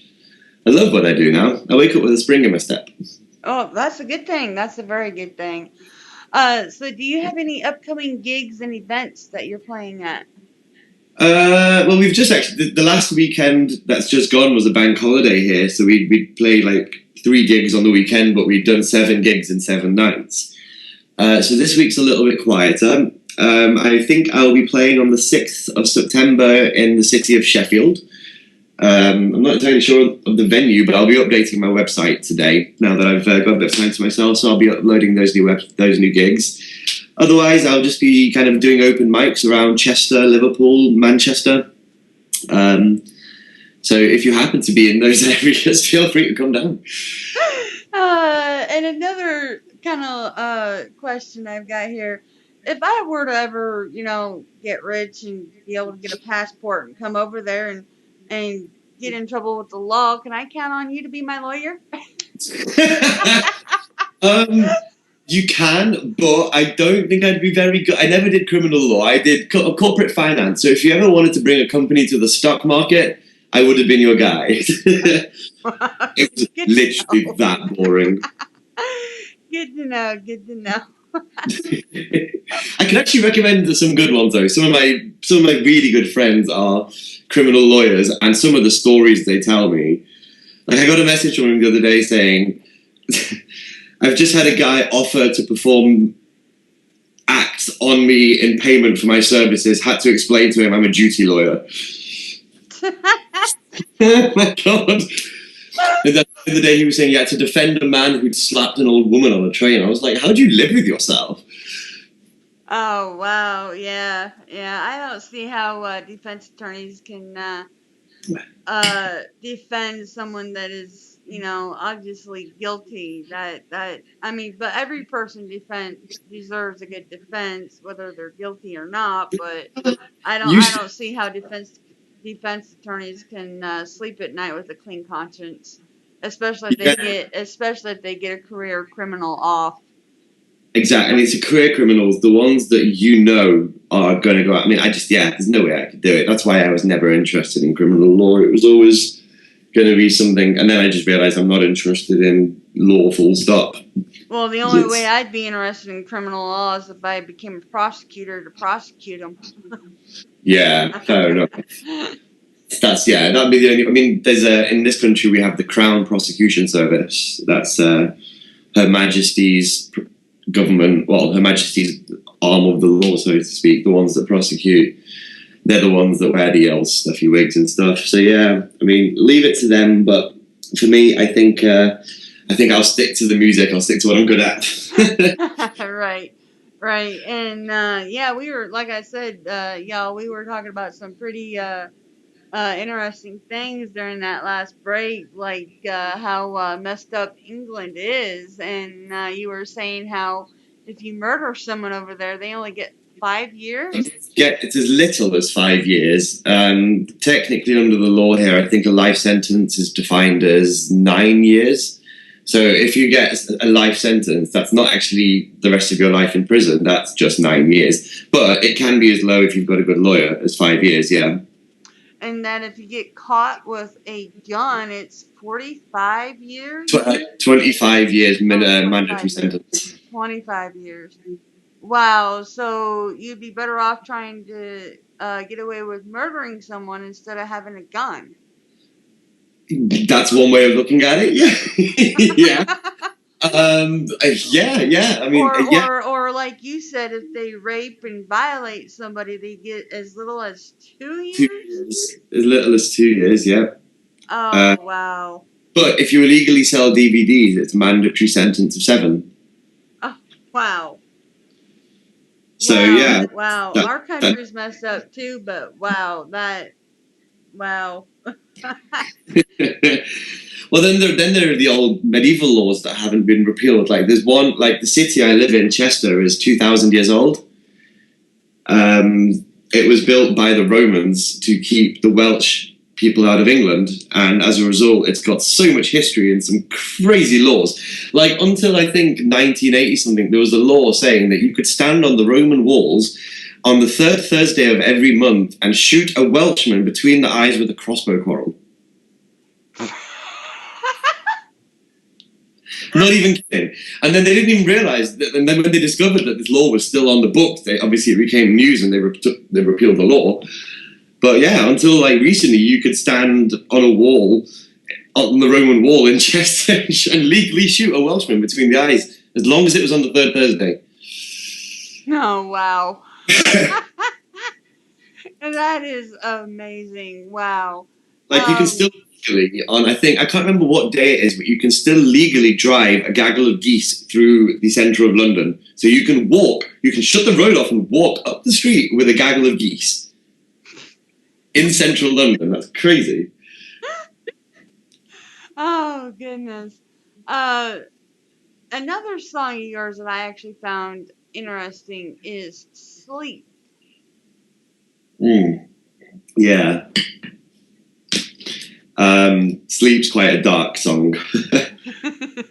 It's probably the more indie side of that genre that I have. It was written sort of. Actually, that was one of the songs that wasn't written during backpacking, even though it's on the Hedonist EP. But it was written during quite a depressing time in my life when I was, quite messed up after my dad's death. I think I was getting ready to go traveling, but I wasn't going to be going traveling for the right reason. I was going to just run away, to escape from the problems that were in my life. And I don't think I was in a very good place. And I think the lyrics reflect that quite well. I mean, I was just literally riding around in bed, unable to sleep that night, tossing and turning, when I just picked up a pen and wrote the majority of those lyrics. Oh, wow. Wow. And one last question here. Where can new fans find you on social media? So yeah, I mean, if you just pop my name into Google or Facebook or YouTube, it's NishGoyal. So I know that might be a bit difficult, like to spell and stuff. So if you just think like fish but with an N, and then like loyal but with a G, NishGoyal. Yeah, and I just posted all your social media links in the chat room for our listeners. Awesome, thank you. But actually, I'm just forming a band with the people I've been touring with. So eventually you'll be able to search the band name too and be able to find us. But at the moment, I think if you search the band name, I'm not entirely sure what you'll find. In fact, there's one way to find out.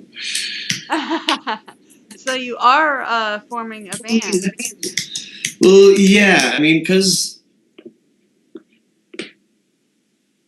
Yeah, no, it doesn't come up at the moment. Yeah, we are looking to, basically, it's the people I've been touring with, and they're absolutely amazing musicians. They're really, really nice chaps, and they're people that, despite being on the road with, constantly, we didn't want to kill each other. And I think that's got to be worth something, especially when you are on like a bus, and because, we're not glamorous. It wasn't a tour bus. It was like you have Greyhound, we have National Express, which is an ironic name, can I just say? There's nothing express about National Express. So yeah, we're sitting on National Express on a bus with 50 other people, like squashed in for like 11 hours, going from one end of the country to the other, and then, repeating it. And despite that, we didn't want to kill each other, and we're all still really good friends. And I can't wait to sort of be able to say that we're a band, because they're really talented guys. And you've come up with a name already, right? Well, we're trialing a name. Basically, we had a couple of names that we put to the poll at every gig that we did on tour. I mean, most effective way, right? And see what the people prefer. Right. And yeah, I'm very aware that I'm live now, but there's no swearing in it, don't worry. The band name is NishGoyal and Definitely Not Terrorists. Okay. Very interesting. If you were to meet my bandmates, you'd probably understand more. It's just us walking through a bus terminal with all of our heavy instruments. We've got one guy who looks like a Rasta. He's got dreadlocks down to his bum. We have our other guy. Our drummer was a black guy called Jamal with a wispy beard. Like, it didn't look great. So we decided to kind of turn the joke on its head, and we came up with that as a kind of joke band name. But that was the one that everyone that we polled said that was the name. Everyone loved that name. Wow. Wow. So NishGoyal and Definitely Not Terrorists, and we've actually just had some tote bags printed up with a band logo and the band name and stuff, and we're giving them out at gigs. And I mean, we did a trial run of 250 bags, and we're down to 50 in the space of 5 gigs. Wow. So yeah, it seems that the band name is here to stay, but I'm not committing to it fully just yet, because it's quite a controversial, especially with what's going on in Europe at the moment, and even to some extent in the States. It's quite a tense time here, which is in some respects why we've done this, because it is, we're not terrorists, and despite the fact that collectively we do look a little sketchy, we're not. We're just really nice chaps who like drinking cups of tea and playing music. Oh, wow, that's very interesting. So, when do you think you'll be, officially forming, the band and releasing albums with them?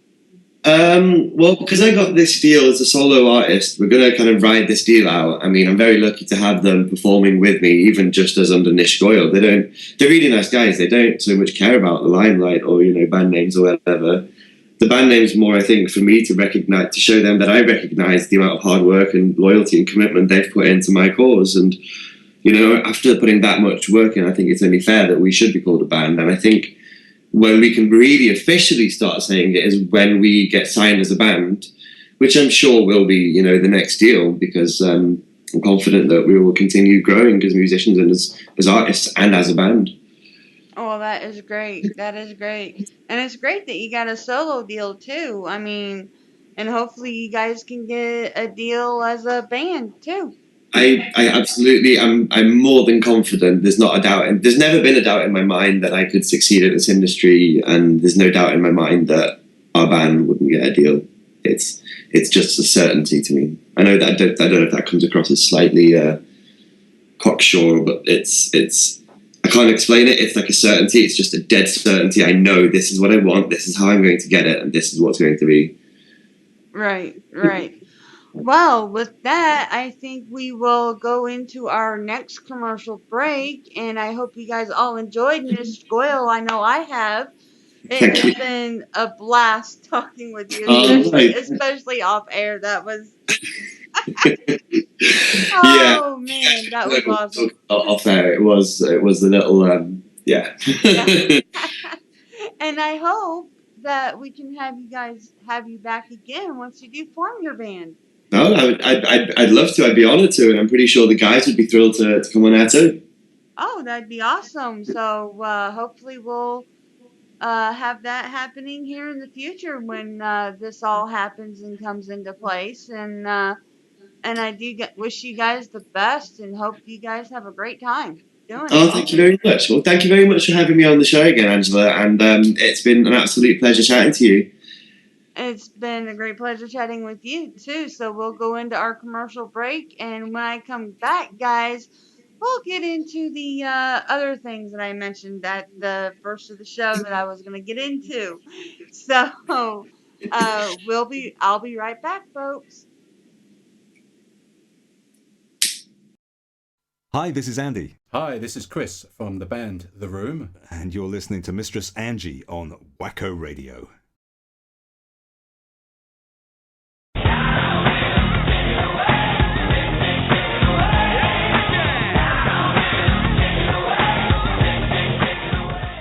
Skis Watch and Clock, 106 West Central Avenue, Winter Haven, Florida, 33880. Located downtown across from the main post office. When you're short on time, he's right on time. For all of your watch, clock, sales, and service needs, call Skis. 863-294-5630. Sales, service, free estimates, and reasonable rates. That's 863-294-5630 for Skis Watch and Clock.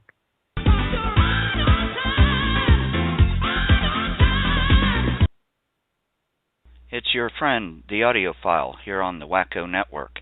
While you're familiar with my various programs on the network like the Audiophiles Archive and my appearances on other shows, you may not know I am the owner of Vinyl Rock Source Mail Order.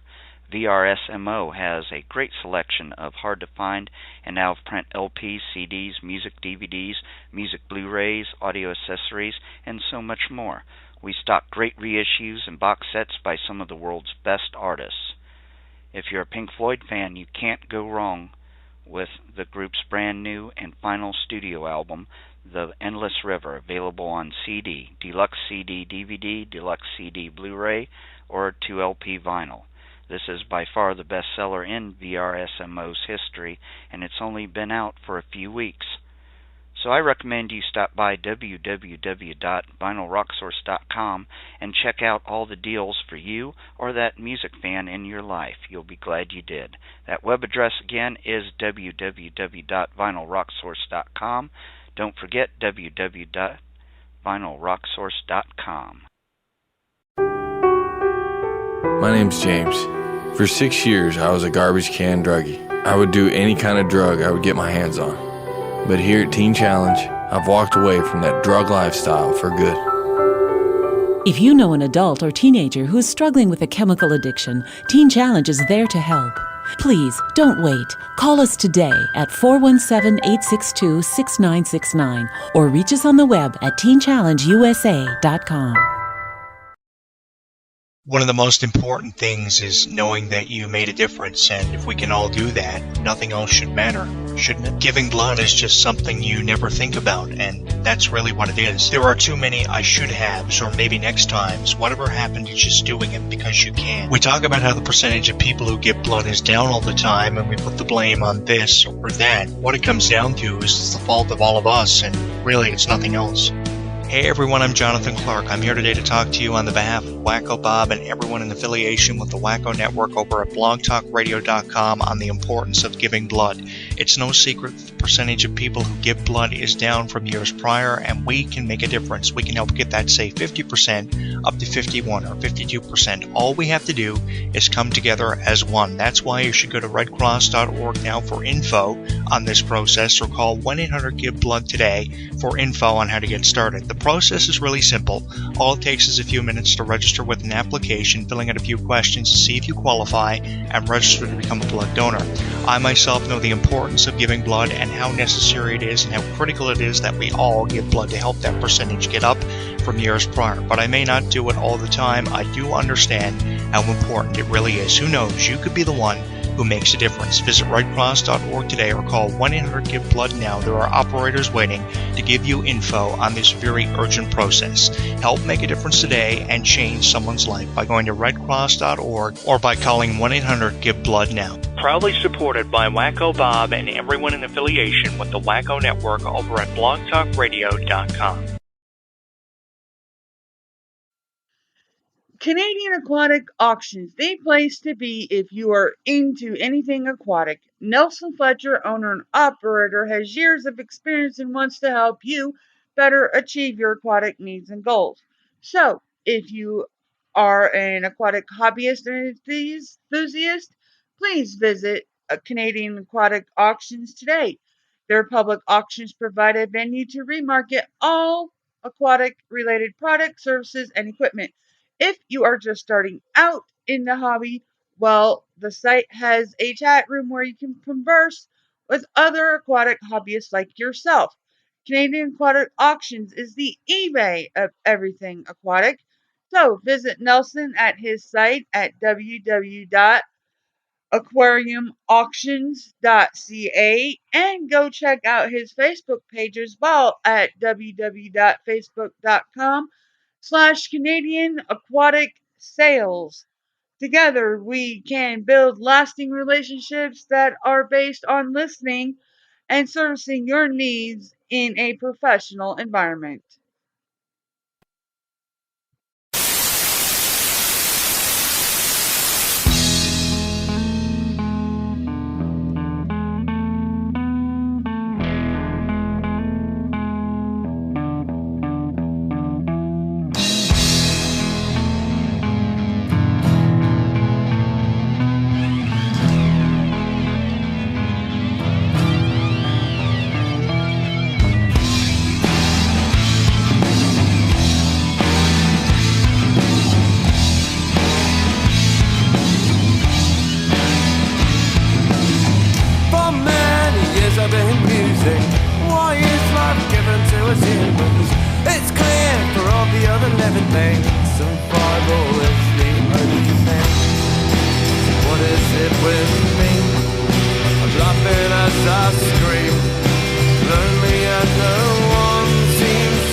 To feel my demons won't reveal themselves to me.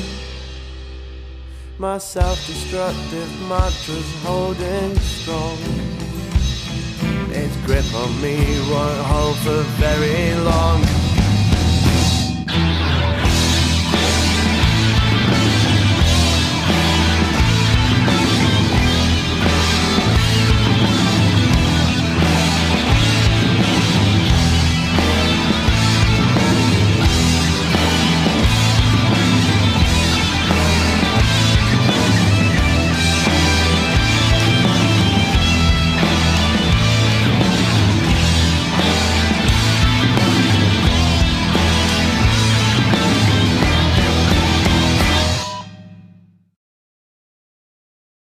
You're listening to Wacko in the Morning with Mistress Angie on the Wacko Radio Network. Stand by for countdown. Prepare audience for maximum impact. Full immersion begins in 10, 9, 8, 7, 6, 5, 4, 3, 2, 1. And I am back, and I first want to touch on our national anthem. There are some very interesting things y'all might not know about this. And I have an article in front of me that says 9 things you may not know about the Star Spangled Banner. And I was mistaken thinking that it was written during our Civil War, and it wasn't. It was written during the American War when we were at war with Britain trying to free ourselves from them.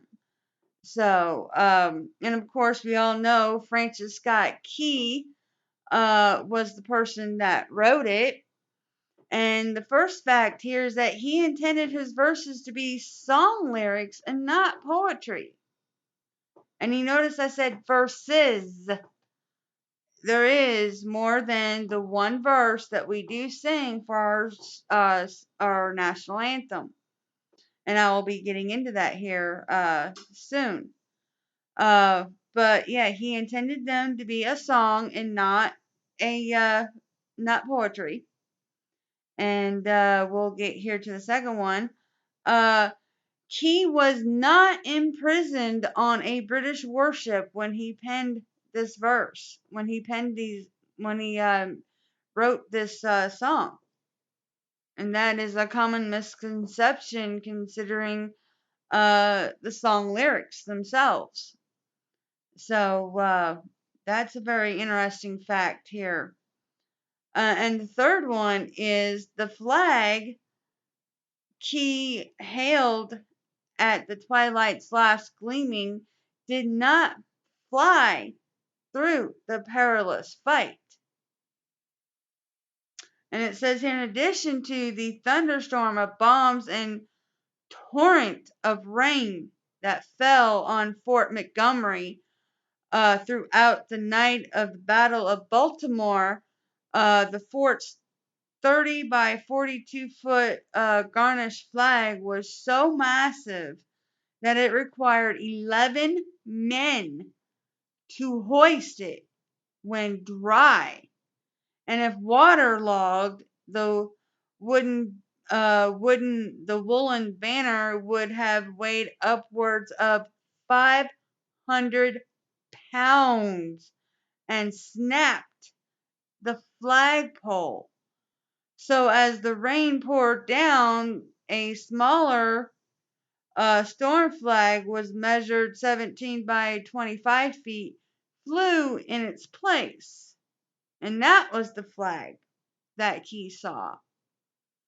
And the fourth one here, the song was not originally entitled The Star Spangled Banner. When he scrawled his lyrics on the back of a letter, he pulled from his pocket on the morning of September 14th. He did not give them any title. Within a week, Key's verses were printed on broad border sides and in the Baltimore newspapers. So this is right up your alley, Chuck. And 5, it did not become the national anthem until more than a century after it was written. Along with the Hail Columbia and Yankee Doodle, the Star Spangled Banner was among the prevalent patriotic airs in the aftermath of the War of 1812. During the Civil War, the Star Spangled Banner was an anthem for the Union troops. So it was during the Civil War when our national anthem actually became our national anthem. 6, the national anthem has 4 verses to it. Bet y'all didn't know that, huh? It actually does have 4 verses to it. And we only sing the one. The very, very first one is the only one we sing. So, and I actually have an article on that has the actual all 4 verses in it. And I will post that link in the chat room so y'all can go read it. It's actually very, very interesting, but I think it's a little bit too long to read all 4 of them on the air because they are very, very long verses. They really are. But it's very interesting to read them though. And kind of makes me wonder why we didn't use all 4 verses. And number 7, Key opposed the American entry into the War of 1812. And it says here, ironically, the man who created one of the lasting patriotic legacies of the War 1812 opposed the conflict at its outset. He referred to the war as abominable, a lump of wickedness. So, yeah, he opposed it. He opposed the war. And then number 8, Key was a consummated Washington insider. Although he loathed politics, he was a prominent figure in Washington, D.C. Wow. Wow. So, and the 9th and final one here is Key was one of the one-hit wonders who might have been tone deaf. Key was much more adept in his legal day job than he was as an amateur poet. Most of the odes he composed were never meant to be seen beyond family and friends. And then came the remotely close to realizing that the popularity fame of the Star Spangled Banner. He was shocked that it became so popular. And I'll post this link in the chat room too, so y'all can read this article in full because it is actually very, very interesting facts about our Star Spangled Banner. Very, very interesting facts. Facts that I didn't even know. So yeah. And then I'll also, like I said, I'll post the link to the lyrics too, because those are very, like I said, very interesting to read. And in reading it, I can't understand why not all 4 of them were not included in our national anthem, because they speak to the truth of what actually happened that day. And I think in light of what's happening with the Black Lives Matter and Colin Kaepernick and everything like that, we need that truth right now. So, like I said, I'm shocked that we don't sing the whole thing. And trying to get this to come up here so I can post it in the chat room here. And but yeah, you know what? It is almost time for another quick commercial timeout. So I will get those links posted during this upcoming commercial break and everything once my Mixler app here decides to cooperate on my phone. It's being a little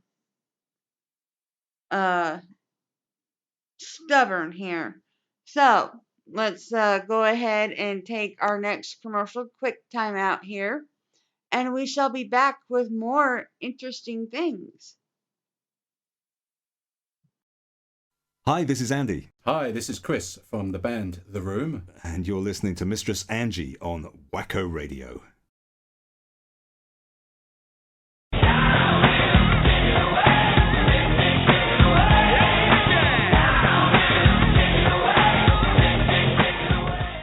Skis Watch and Clock, 106 West Central Avenue, Winter Haven, Florida 33880.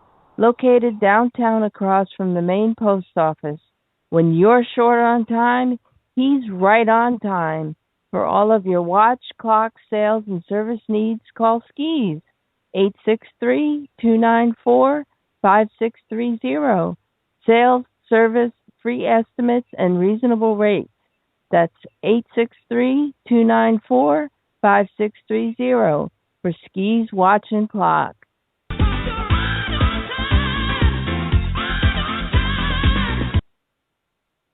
It's your friend, the audiophile, here on the Wacko Network. While you're familiar with my various programs on the network like the Audiophiles Archive and my appearances on other shows, you may not know I am the owner of Vinyl Rock Source Mail Order.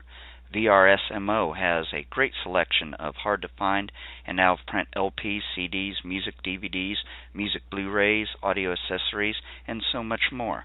We stock great reissues and box sets by some of the world's best artists. If you're a Pink Floyd fan, you can't go wrong with the group's brand new and final studio album, The Endless River, available on CD, Deluxe CD DVD, Deluxe CD Blu-ray, or 2LP vinyl. This is by far the best seller in VRSMO's history, and it's only been out for a few weeks. So I recommend you stop by www.vinylrocksource.com and check out all the deals for you or that music fan in your life. You'll be glad you did. That web address again is www.vinylrocksource.com. Don't forget www.vinylrocksource.com. My name's James. For 6 years, I was a garbage can druggie. I would do any kind of drug I would get my hands on. But here at Teen Challenge, I've walked away from that drug lifestyle for good. If you know an adult or teenager who is struggling with a chemical addiction, Teen Challenge is there to help. Please, don't wait. Call us today at 417-862-6969 or reach us on the web at teenchallengeusa.com. One of the most important things is knowing that you made a difference, and if we can all do that, nothing else should matter, shouldn't it? Giving blood is just something you never think about, and that's really what it is. There are too many I should haves, or maybe next times. Whatever happened to just doing it because you can. We talk about how the percentage of people who give blood is down all the time, and we put the blame on this or that. What it comes down to is it's the fault of all of us, and really it's nothing else. Hey everyone, I'm Jonathan Clark. I'm here today to talk to you on the behalf of Wacko Bob and everyone in affiliation with the Wacko Network over at blogtalkradio.com on the importance of giving blood. It's no secret that the percentage of people who give blood is down from years prior, and we can make a difference. We can help get that, say, 50% up to 51 or 52%. All we have to do is come together as one. That's why you should go to redcross.org now for info on this process, or call 1-800-GIVE-BLOOD today for info on how to get started. The process is really simple. All it takes is a few minutes to register with an application, filling out a few questions to see if you qualify, and register to become a blood donor. I myself know the importance of giving blood and how necessary it is and how critical it is that we all give blood to help that percentage get up from years prior. But I may not do it all the time. I do understand how important it really is. Who knows? You could be the one who makes a difference. Visit redcross.org today or call 1-800-GIVE-BLOOD now. There are operators waiting to give you info on this very urgent process. Help make a difference today and change someone's life by going to redcross.org or by calling 1-800-GIVE-BLOOD now. Proudly supported by Wacko Bob and everyone in affiliation with the Wacko Network over at blogtalkradio.com. Canadian Aquatic Auctions, the place to be if you are into anything aquatic. Nelson Fletcher, owner and operator, has years of experience and wants to help you better achieve your aquatic needs and goals. So, if you are an aquatic hobbyist or enthusiast, please visit Canadian Aquatic Auctions today. Their public auctions provide a venue to remarket all aquatic-related products, services, and equipment. If you are just starting out in the hobby, well, the site has a chat room where you can converse with other aquatic hobbyists like yourself. Canadian Aquatic Auctions is the eBay of everything aquatic. So visit Nelson at his site at www.aquariumauctions.ca and go check out his Facebook page as well at www.facebook.com/Canadian Aquatic Sales. Together, we can build lasting relationships that are based on listening and servicing your needs in a professional environment.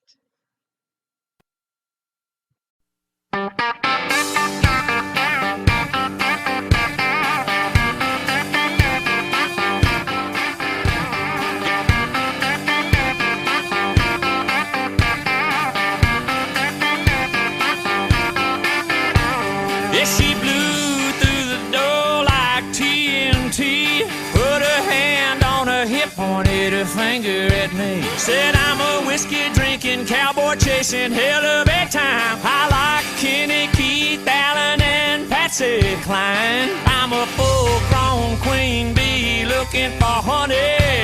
Hi-ooh, I'll play something country.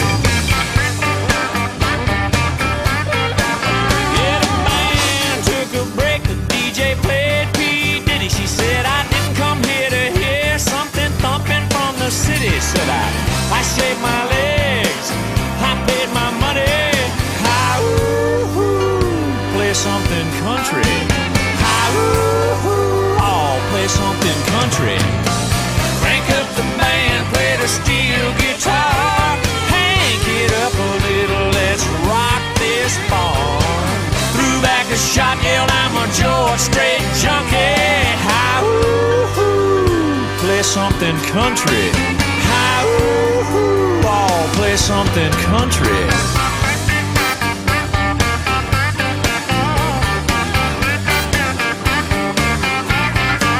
Well, the bartender, yeah, y'all, it's closing time. She got this wild look on her face and said, your truck or mine, I know her. Place down the road, it's kind of funky. Hi-ooh, all out in the country. Hi-ooh, now play something country. Crank up the band, play the steel guitar. Hang it up a little, let's rock this bar. Threw back a shot, yelled I'm a George Strait junkie. Hi-ooh, play something country. Hi-ooh, now play something country.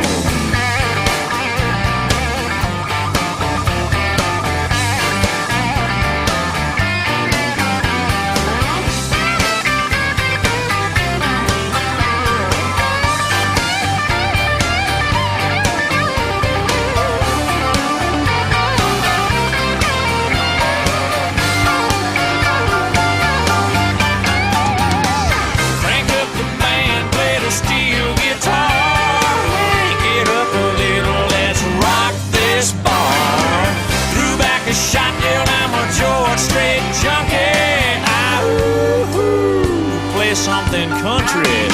Hi-ooh, play something country.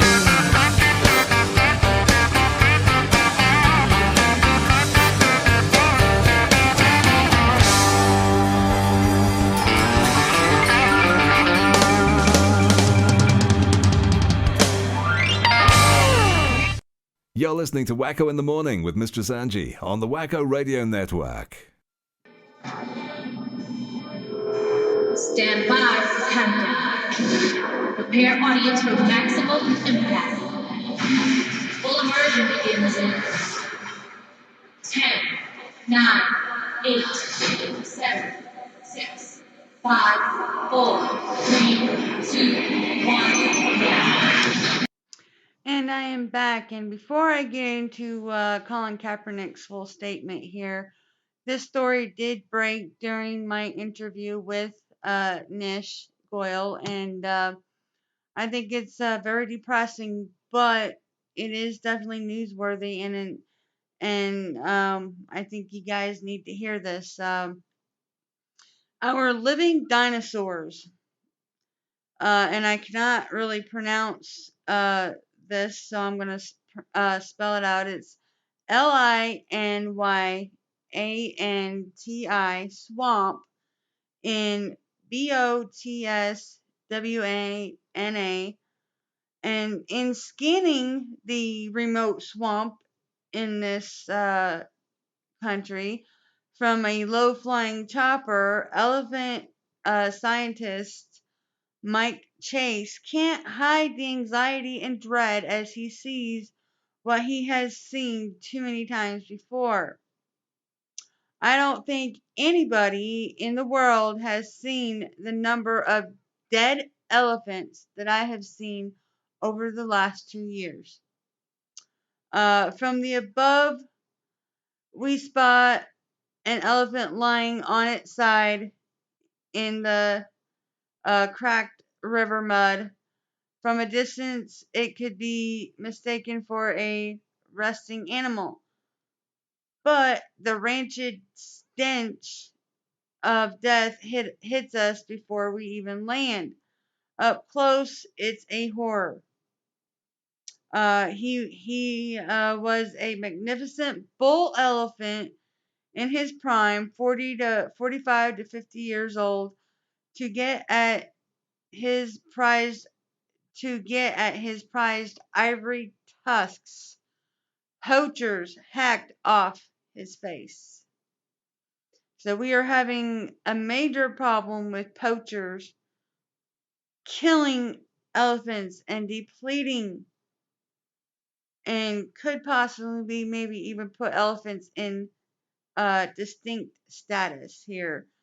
Slaughtered for their ivory, the elephants are left to rot, their carcasses dotting the dry riverbed. Just 2 days, we counted the remains of more than 20 elephants in a small area. So this has become a really, really bad problem. And before the GEC, total elephant numbers were largely a guesswork. But over the past 2 years, 90 scientists and 286 crew have taken to the air above 18 African countries. Excuse me. Flying the equivalent of a distance to the moon and a quarter of the way back in almost 10,000 hours. And prior to the colonization, scientists believe that Africa may have held as many as 20 million elephants. And by 1979, only 1.3 million remain. So, and there are 3 countries with significant elephant populations that were not included in this study. So yeah, very, very scary here. Let's see here. In 7 years between 2007 and 2014, the numbers plummeted by at least 30%, or by, in an actual number, 144,000 elephants have died. And for their tusks. That is just unbelievable. And the current rate of species decline is 8%, meaning that elephant numbers could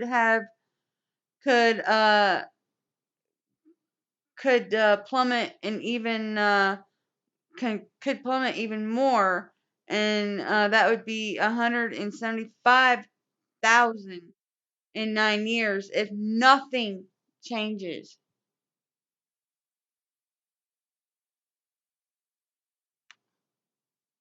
So, yeah, very, very, very scary. And can everybody hear me okay?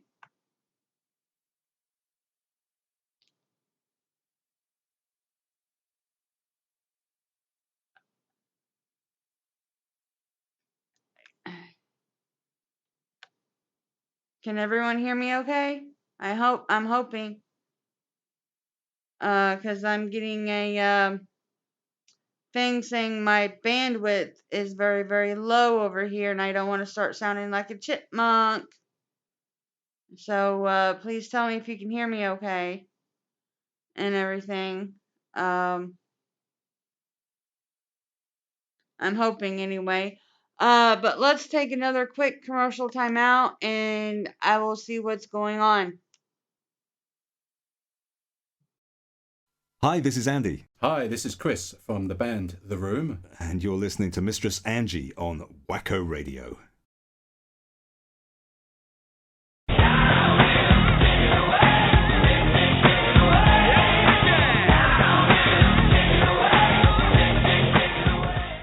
Skis Watch and Clock, 106 West Central Avenue, Winter Haven, Florida, 33880. Located downtown across from the main post office. When you're short on time, he's right on time. For all of your watch, clock, sales, and service needs, call Skis.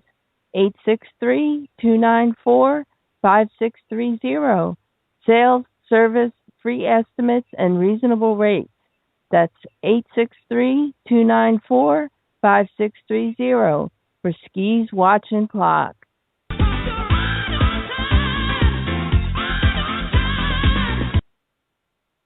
It's your friend, the audiophile, here on the Wacko Network. While you're familiar with my various programs on the network like the Audiophiles Archive and my appearances on other shows, you may not know I am the owner of Vinyl Rock Source Mail Order. VRSMO has a great selection of hard-to-find and out-of-print LPs, CDs, music DVDs, music Blu-rays, audio accessories, and so much more. We stock great reissues and box sets by some of the world's best artists. If you're a Pink Floyd fan, you can't go wrong with the group's brand new and final studio album, The Endless River, available on CD, Deluxe CD DVD, Deluxe CD Blu-ray, or 2LP vinyl. This is by far the best seller in VRSMO's history, and it's only been out for a few weeks. So I recommend you stop by www.vinylrocksource.com and check out all the deals for you or that music fan in your life. You'll be glad you did. That web address again is www.vinylrocksource.com. Don't forget www.vinylrocksource.com. My name's James. For 6 years, I was a garbage can druggie. I would do any kind of drug I would get my hands on. But here at Teen Challenge, I've walked away from that drug lifestyle for good. If you know an adult or teenager who is struggling with a chemical addiction, Teen Challenge is there to help. Please, don't wait. Call us today at 417-862-6969 or reach us on the web at teenchallengeusa.com. One of the most important things is knowing that you made a difference, and if we can all do that, nothing else should matter, shouldn't it? Giving blood is just something you never think about, and that's really what it is. There are too many I should haves, or maybe next times. Whatever happened, it's just doing it because you can. We talk about how the percentage of people who give blood is down all the time, and we put the blame on this or that. What it comes down to is it's the fault of all of us, and really it's nothing else. Hey everyone, I'm Jonathan Clark. I'm here today to talk to you on the behalf of Wacko Bob and everyone in affiliation with the Wacko Network over at blogtalkradio.com on the importance of giving blood. It's no secret that the percentage of people who give blood is down from years prior, and we can make a difference. We can help get that, say, 50% up to 51 or 52%. All we have to do is come together as one. That's why you should go to redcross.org now for info on this process, or call 1-800-GIVE-BLOOD today for info on how to get started. The process is really simple. All it takes is a few minutes to register with an application, filling out a few questions to see if you qualify, and register to become a blood donor. I myself know the importance of giving blood and how necessary it is and how critical it is that we all give blood to help that percentage get up from years prior. But I may not do it all the time. I do understand how important it really is. Who knows? You could be the one who makes a difference. Visit redcross.org today or call 1-800-GIVE-BLOOD now. There are operators waiting to give you info on this very urgent process. Help make a difference today and change someone's life by going to redcross.org or by calling 1-800-GIVE-BLOOD now. Proudly supported by Wacko Bob and everyone in affiliation with the Wacko Network over at blogtalkradio.com. Canadian Aquatic Auctions, the place to be if you are into anything aquatic. Nelson Fletcher, owner and operator, has years of experience and wants to help you better achieve your aquatic needs and goals. So, if you are an aquatic hobbyist or enthusiast, please visit Canadian Aquatic Auctions today. Their public auctions provide a venue to remarket all aquatic related products, services, and equipment. If you are just starting out in the hobby, well, the site has a chat room where you can converse with other aquatic hobbyists like yourself. Canadian Aquatic Auctions is the eBay of everything aquatic. So visit Nelson at his site at www.aquariumauctions.ca and go check out his Facebook page as well at www.facebook.com/Canadian Aquatic Sales. Together, we can build lasting relationships that are based on listening and servicing your needs in a professional environment.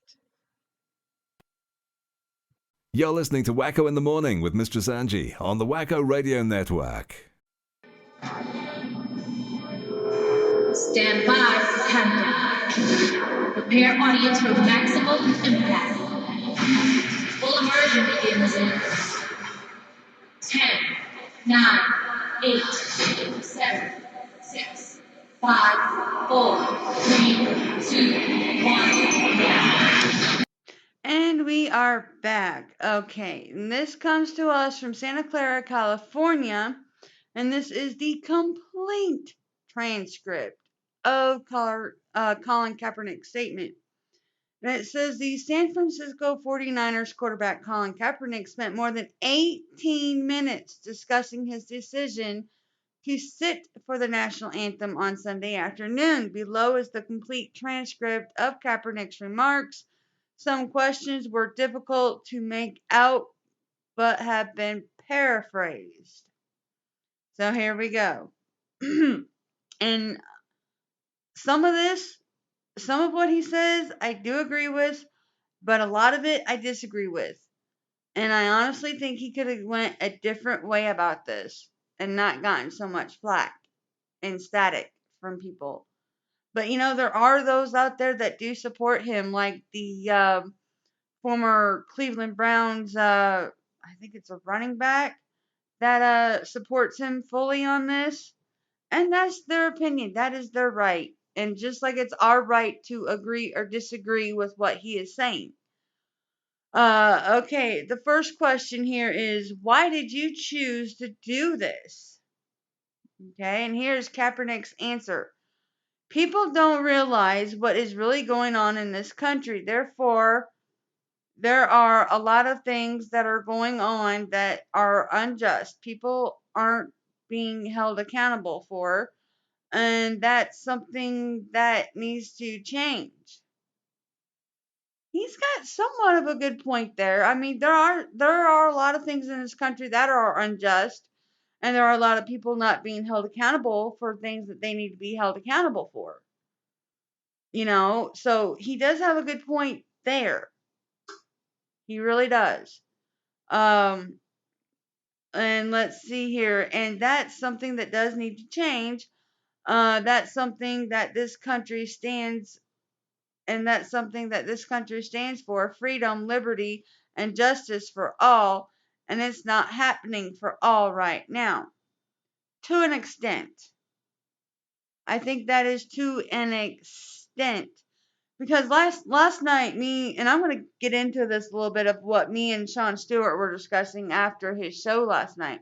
And we were discussing this. And to be honest, black people and people of color, and like me and Willie Lawson agreed on Monday morning, that people of color and everything like that only think they're oppressed because of the media and people around them telling them that they are. And if you get told this over and over and over again, you're going to start to believe it, right? Just like if you're told you're dumb, retarded, and stupid and worthless, you're going to start to believe it after a while, if people start telling you that enough, right? Well, same thing with being oppressed and everything like that. But the thing is, Sean Stewart, our own Sean Stewart, was born and raised in the ghetto in Michigan.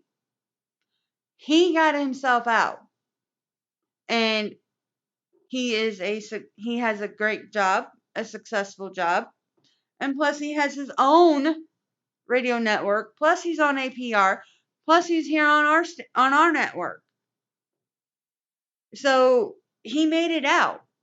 And I think the people that are in the ghettos and the bad parts of cities and stuff like that don't realize that they are really oppressing themselves by letting themselves get caught up in the drugs, the gangs, and all the, people around them. I think they are holding themselves back and everything like that. And they need to realize that, you know?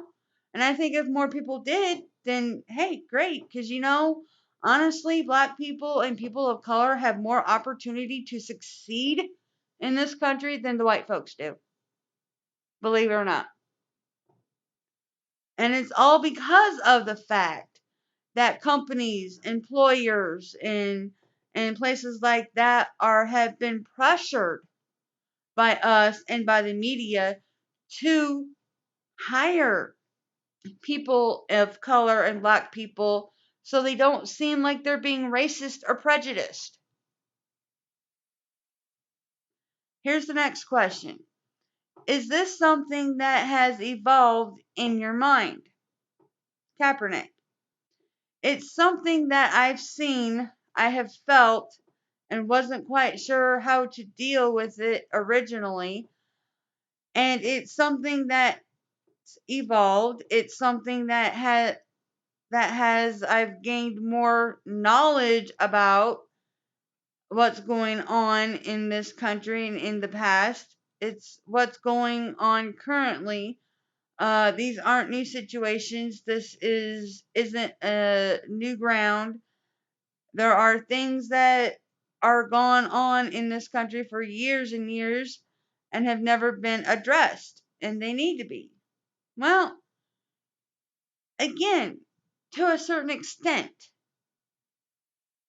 I mean, yeah, things have been going on in this country for years and years that haven't been addressed or touched on or, solved.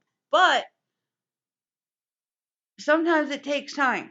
Sometimes you need to address the more pressing, the more threatening matters before you can get to some of the ones that have been going on for centuries that aren't as life threatening or more pressing. So, again, I kind of agree with that to a certain extent. Will you continue to sit? Yes. His response is yes, I'll continue to sit. I'm going to continue to stand up with the people that are being oppressed. To me, this is something that has to change. When there's a significant change, and I feel like the flag represents what it's supposed to represent, this country is representing people the way it's supposed to, I'll stand. Now, I don't agree with that. I really don't. Because that flag that he will not stand for during the Civil War when it had 34 stars on it was the same flag that freed the slaves. That's the same flag that he will not stand up for. That freed his ancestors, his black ancestors. So yeah, I don't agree with that one at all. What are some of the specific things you believe need to change? Oh, now this is where it's gonna get good. There's a lot of things that need to change. One specifically, police brutality. And like we said Monday, this is where the lies basically begin with the Black Lives Matter and stuff. Because like, Willie said, that first guy that got shot was actually breaking the law, and the Black Lives Foundation was basically based on lies. So this is where it gets muddied big time. There are people being murdered unjustly and not being held accountable. Like I said, that first guy, he roughed up the store owner real bad. Police came. He tried to grab the police officer's gun that came to investigate. And that's just one thing he don't want to do, is grab a police officer's gun and not expect to get shot when he regains control of that gun. So, like I said, that was not unjust. The police officer did what he had to do in the heat of the moment to get control back. So, yeah, that I totally disagree with. But some cops are very brutal. Some are. Some take their power for granted and, use it in ways that they shouldn't use. And that's any cop. I don't care what color you are. That's any cop. Whether it's a female cop, whether it's a black cop, whether it's an Asian cop, whether it's a Indian cop, whether it's a white cop, I don't care. You have cops that abuse their power and authority. It doesn't matter what color they are. Okay? So, yeah, it doesn't matter. Color should not be a factor in this whatsoever. Okay, moving along here. And I'll try to make this, the rest of this extremely brief, or maybe even continue to get into it tomorrow, because it is almost time for Comedy Countdown. And, but yeah, this is very interesting. But you know what? I will get into the rest of this tomorrow. And I will copy and paste this into the chat room too, so you guys can go read for yourselves, between now and tomorrow and everything like that, so you guys can see what he says if you're interested. If you're interested. I'm obviously not gonna say that you guys have to, obviously, because that is your choice on whether you want to or not. But like I said, I do agree and disagree with what he has to say. And it's like we said Monday, he needs to get his facts straight. He really does. He really does. So, with that, we will get comedy countdown started up here. And I hope to see you all back here for Wacko Bob's Music Fest. And Bob, I hope will be going live on the air. Because like I said, right now, they're getting major thunderstorms and everything like that down there. So, I hope he will let me know soon here if I need to jump on for him, because I will. Because I can understand severe weather, definitely. So we will get Comedy Countdown started here shortly, and oh man, let me tell you, all this stuff that's happening, I think it's really uncalled for. I mean, seriously, I do. But, like I said, we're all entitled to our own opinions, and that's what really makes us unique. This is what making Colin Kaepernick unique, is that he is standing up and standing for something that he believes in, something that he believes is right. And who are we to really say if it's right or wrong, because it's his opinion. And that's what makes this country great, is that we have the freedom to voice what we believe in, whether other people think it's right or wrong, right? So, he needs to take that into consideration too, that he lives in a country where we are allowed to voice our opinions the way we want to and stand up for what we want to. So with that, here's Comedy Countdown, folks. Hi, this is Andy. Hi, this is Chris from the band The Room. And you're listening to Mistress Angie on Wacko Radio.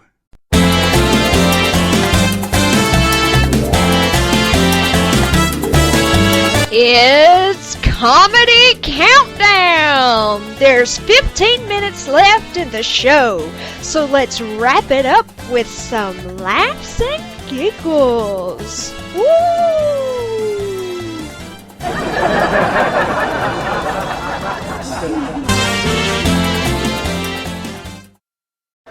And then you get into silly arguments when you're married. Silly. We were 3 months before we had our really first big blowout fight. This was our first big, it was over a roaster chicken.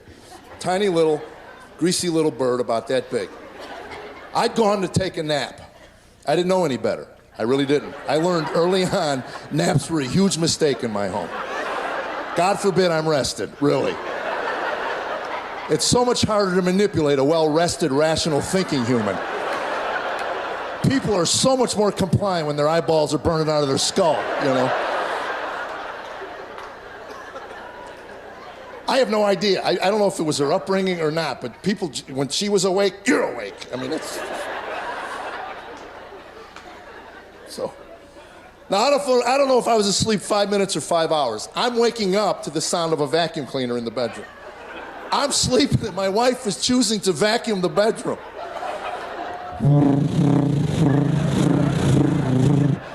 Apparently, that wasn't waking me up fast enough. She started to go under the bed. We had a water bed. There was no under the bed.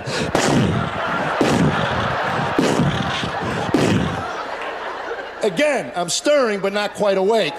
She went after something on the pillow. I have no idea, but I can tell you what she got caught. My hair in the attachment. Now I'm awake. Whoa. To this day, that was 28 years ago. To this day, her reaction still surprises me. Oh, you're awake. Good, the chicken's done. You'll have to back up. I think I missed something. She said, no, you said if I cooked the chicken, you'd carve it for me. Then I said the dumbest thing a married man can say to his wife. I looked her right in the eye and said, I never said that. Oh. If you're a newlywed in this room, take my word for it. If your wife said you said it, you said it. Don't even go down that road. I'm telling you, their ability to recall every last piece of verbiage that ever entered, exited out of your lips is amazing. And there's no end to it. It just goes on and on. That's not what I said. That's exactly what you said. That's not what I said. That's exactly what you, that's not what I said. What I said was I'm going to take a nap. If I'm awake when your chicken's done, I'll carve it for you. I didn't tell you to come in here and suck my brain out of my skull with the vacuum attachment, drag me out of bed. I didn't tell you to come wake me up. I'll pause here while you all choose a team in this discussion.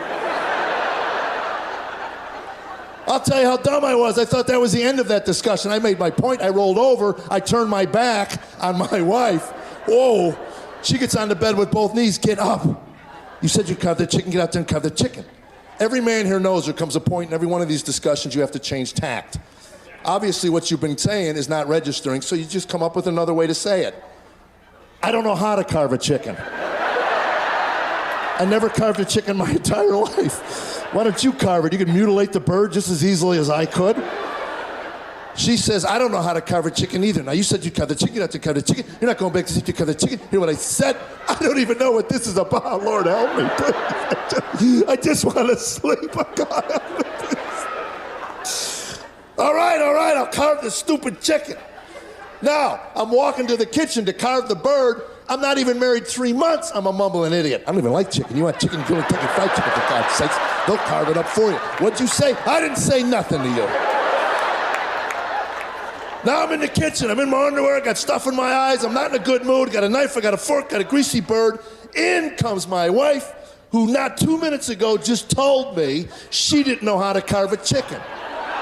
Well, apparently there was a chicken carving class somewhere between our bedroom and the kitchen. Oh my gosh. Every man here knows what happened next. 2 small hands appeared out of nowhere. You're doing it all wrong. Let me show you how to do it. You got it over here. I stabbed the bird. Now I'm waving at her with my fork. She grabs my wrist. Give me the bird. Oh, no, you're not getting this bird. Give me the bird. Now we're standing in the wrestling over this stupid. Give me the bird. No, you give me that bird. I'm not. And at one point she goes, go back to sleep. Oh, I'll sleep like a baby till you run a jackhammer. Give me that bird. And I yanked on it, and the bird flies up in the air. And it was like in a movie. It was like a 1.5. I'm watching it. He goes, one, lands right on her head. Boink. Both of us look down on the ground, and we look at each other. Grease is running down her face. She says, I can't believe you threw it at me. I didn't throw it at you. Yes, you did. 28 years ago, to this day, we'll be at parties. Like at a fundraiser where we don't know anybody, and I can always tell when she's telling her version of that story. Because at one point, 6 women in a circle will all turn around and glare at me. In her version, I whipped it at her skull at 100 miles an hour. A bone could have broke off and went through her temple and killed her on the spot. And I would have never met my grandbabies.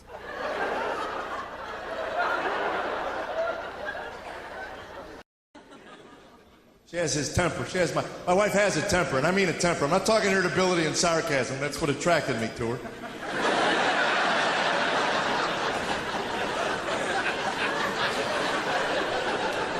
After 20 years, see, you got to understand, it's how you argue determines how long you stay married. It's about communicating, understanding, and understand how your spouse communicates. It took me 2 years of marriage to figure out my wife will never tell me to do anything around our home. She wants me to do something, she'll ask me a question. From the question, I'm supposed to stand there and figure out what it is she wants me to do. Simple example, say I leave a pair of my underwear in the middle of the bedroom floor, which frosts my wife. It's her word, not mine. Someone will cut her off on the highway. Oh, that just frosts me.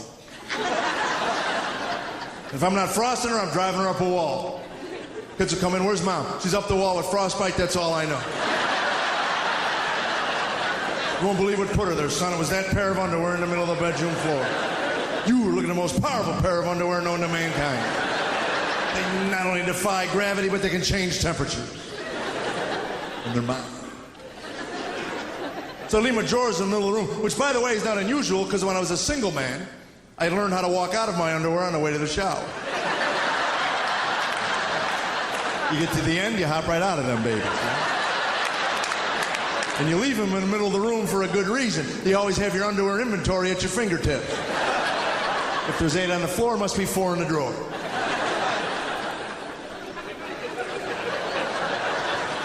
It's a good system. Worked for me for years. Then I got married and found out my system frosts my wife.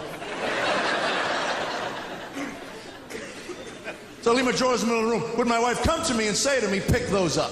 3 words. Pick those up. Would she say them?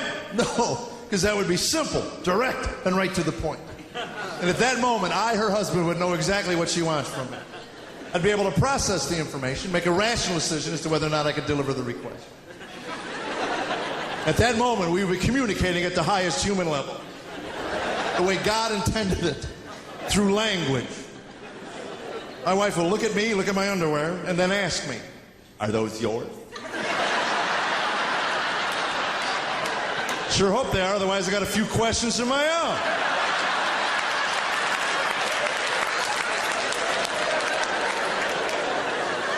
What do you want? That's the only question a man has, isn't it, guys? That's it. What do you want? What do you want? Quit talking in code and tell me what you want. If I have to tell you what I want, then it doesn't mean a whole lot to me now, does it? Many a night I've walked around my home with a coat hanger strapped to my skull. Boys are going, what are you doing, Dad? I'm trying to divine what your mother wants. I'm telling you, there's a signal in this home somewhere.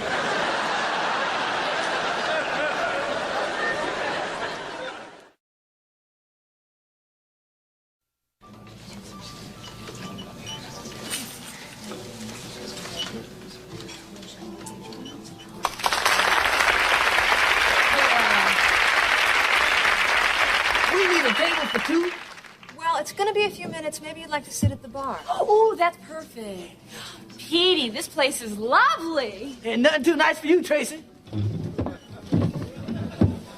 All right. Can I get you beautiful people something to drink?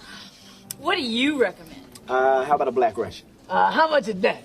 That'll be $5. $5? Good Lord, that's a lot of money. How about I give you 49 cents, you give me a light-skinned girl from Moscow? I can't do that, man. Okay, what else you got? We have a wonderful house wine. How much is that? $4 a glass. $4 a glass? Good Lord, that's a lot of money. That costs more than my house. How about I give you about 49 cents? You keep the house wine and bring me some of that Project Punch. Why don't I get you 2 bottles of Snapple? All right, 1 bottle, 2 straws. I love Snapple. Gee, honey, what do you want to do after dinner? I hear there's a great new detective film at the Cineplex. How much it costs for 2 tickets and some popcorn? $17. $17? Good Lord! You know, how about we go to my mama's house and watch Barnaby Jones?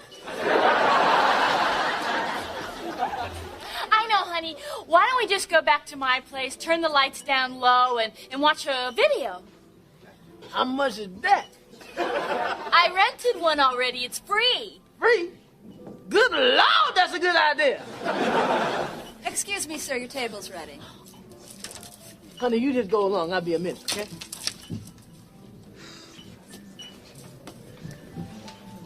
Hey, fella. You got a condom machine in that there bathroom? Yeah, we do. All right. How much for lubricated condom? $1. $1? All right.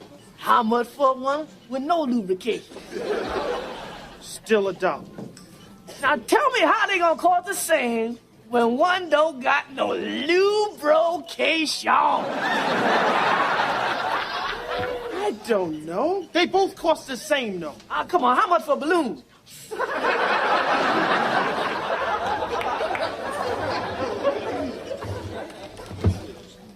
Hi, here's some bread and some onions. I'll be right back to take your order. Hey. How much for this bread? It's complimentary. Complimentary? Good Lord, that's a big word. Complimentary. What's that mean? It means it's free. Free? The bread free, huh? Free like Kunta Kinte. Good Lord, the bread free. All right. I like this free thing. Bring her one, too. All right. Ooh, Petey, the New York steak strip looks good.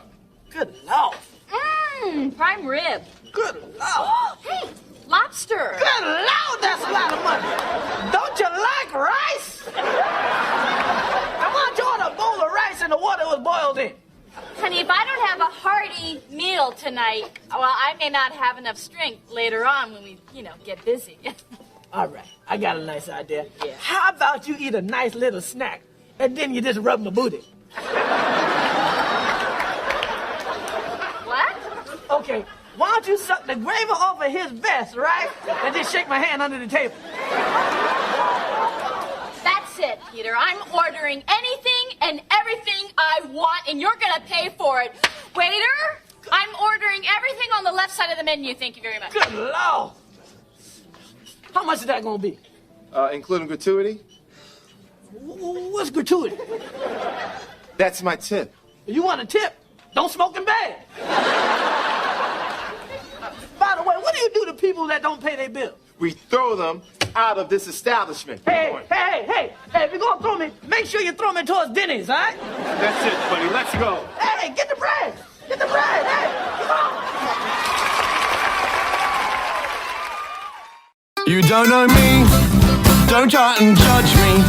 You don't know me, don't pretend you do. You don't know me, not even slightly.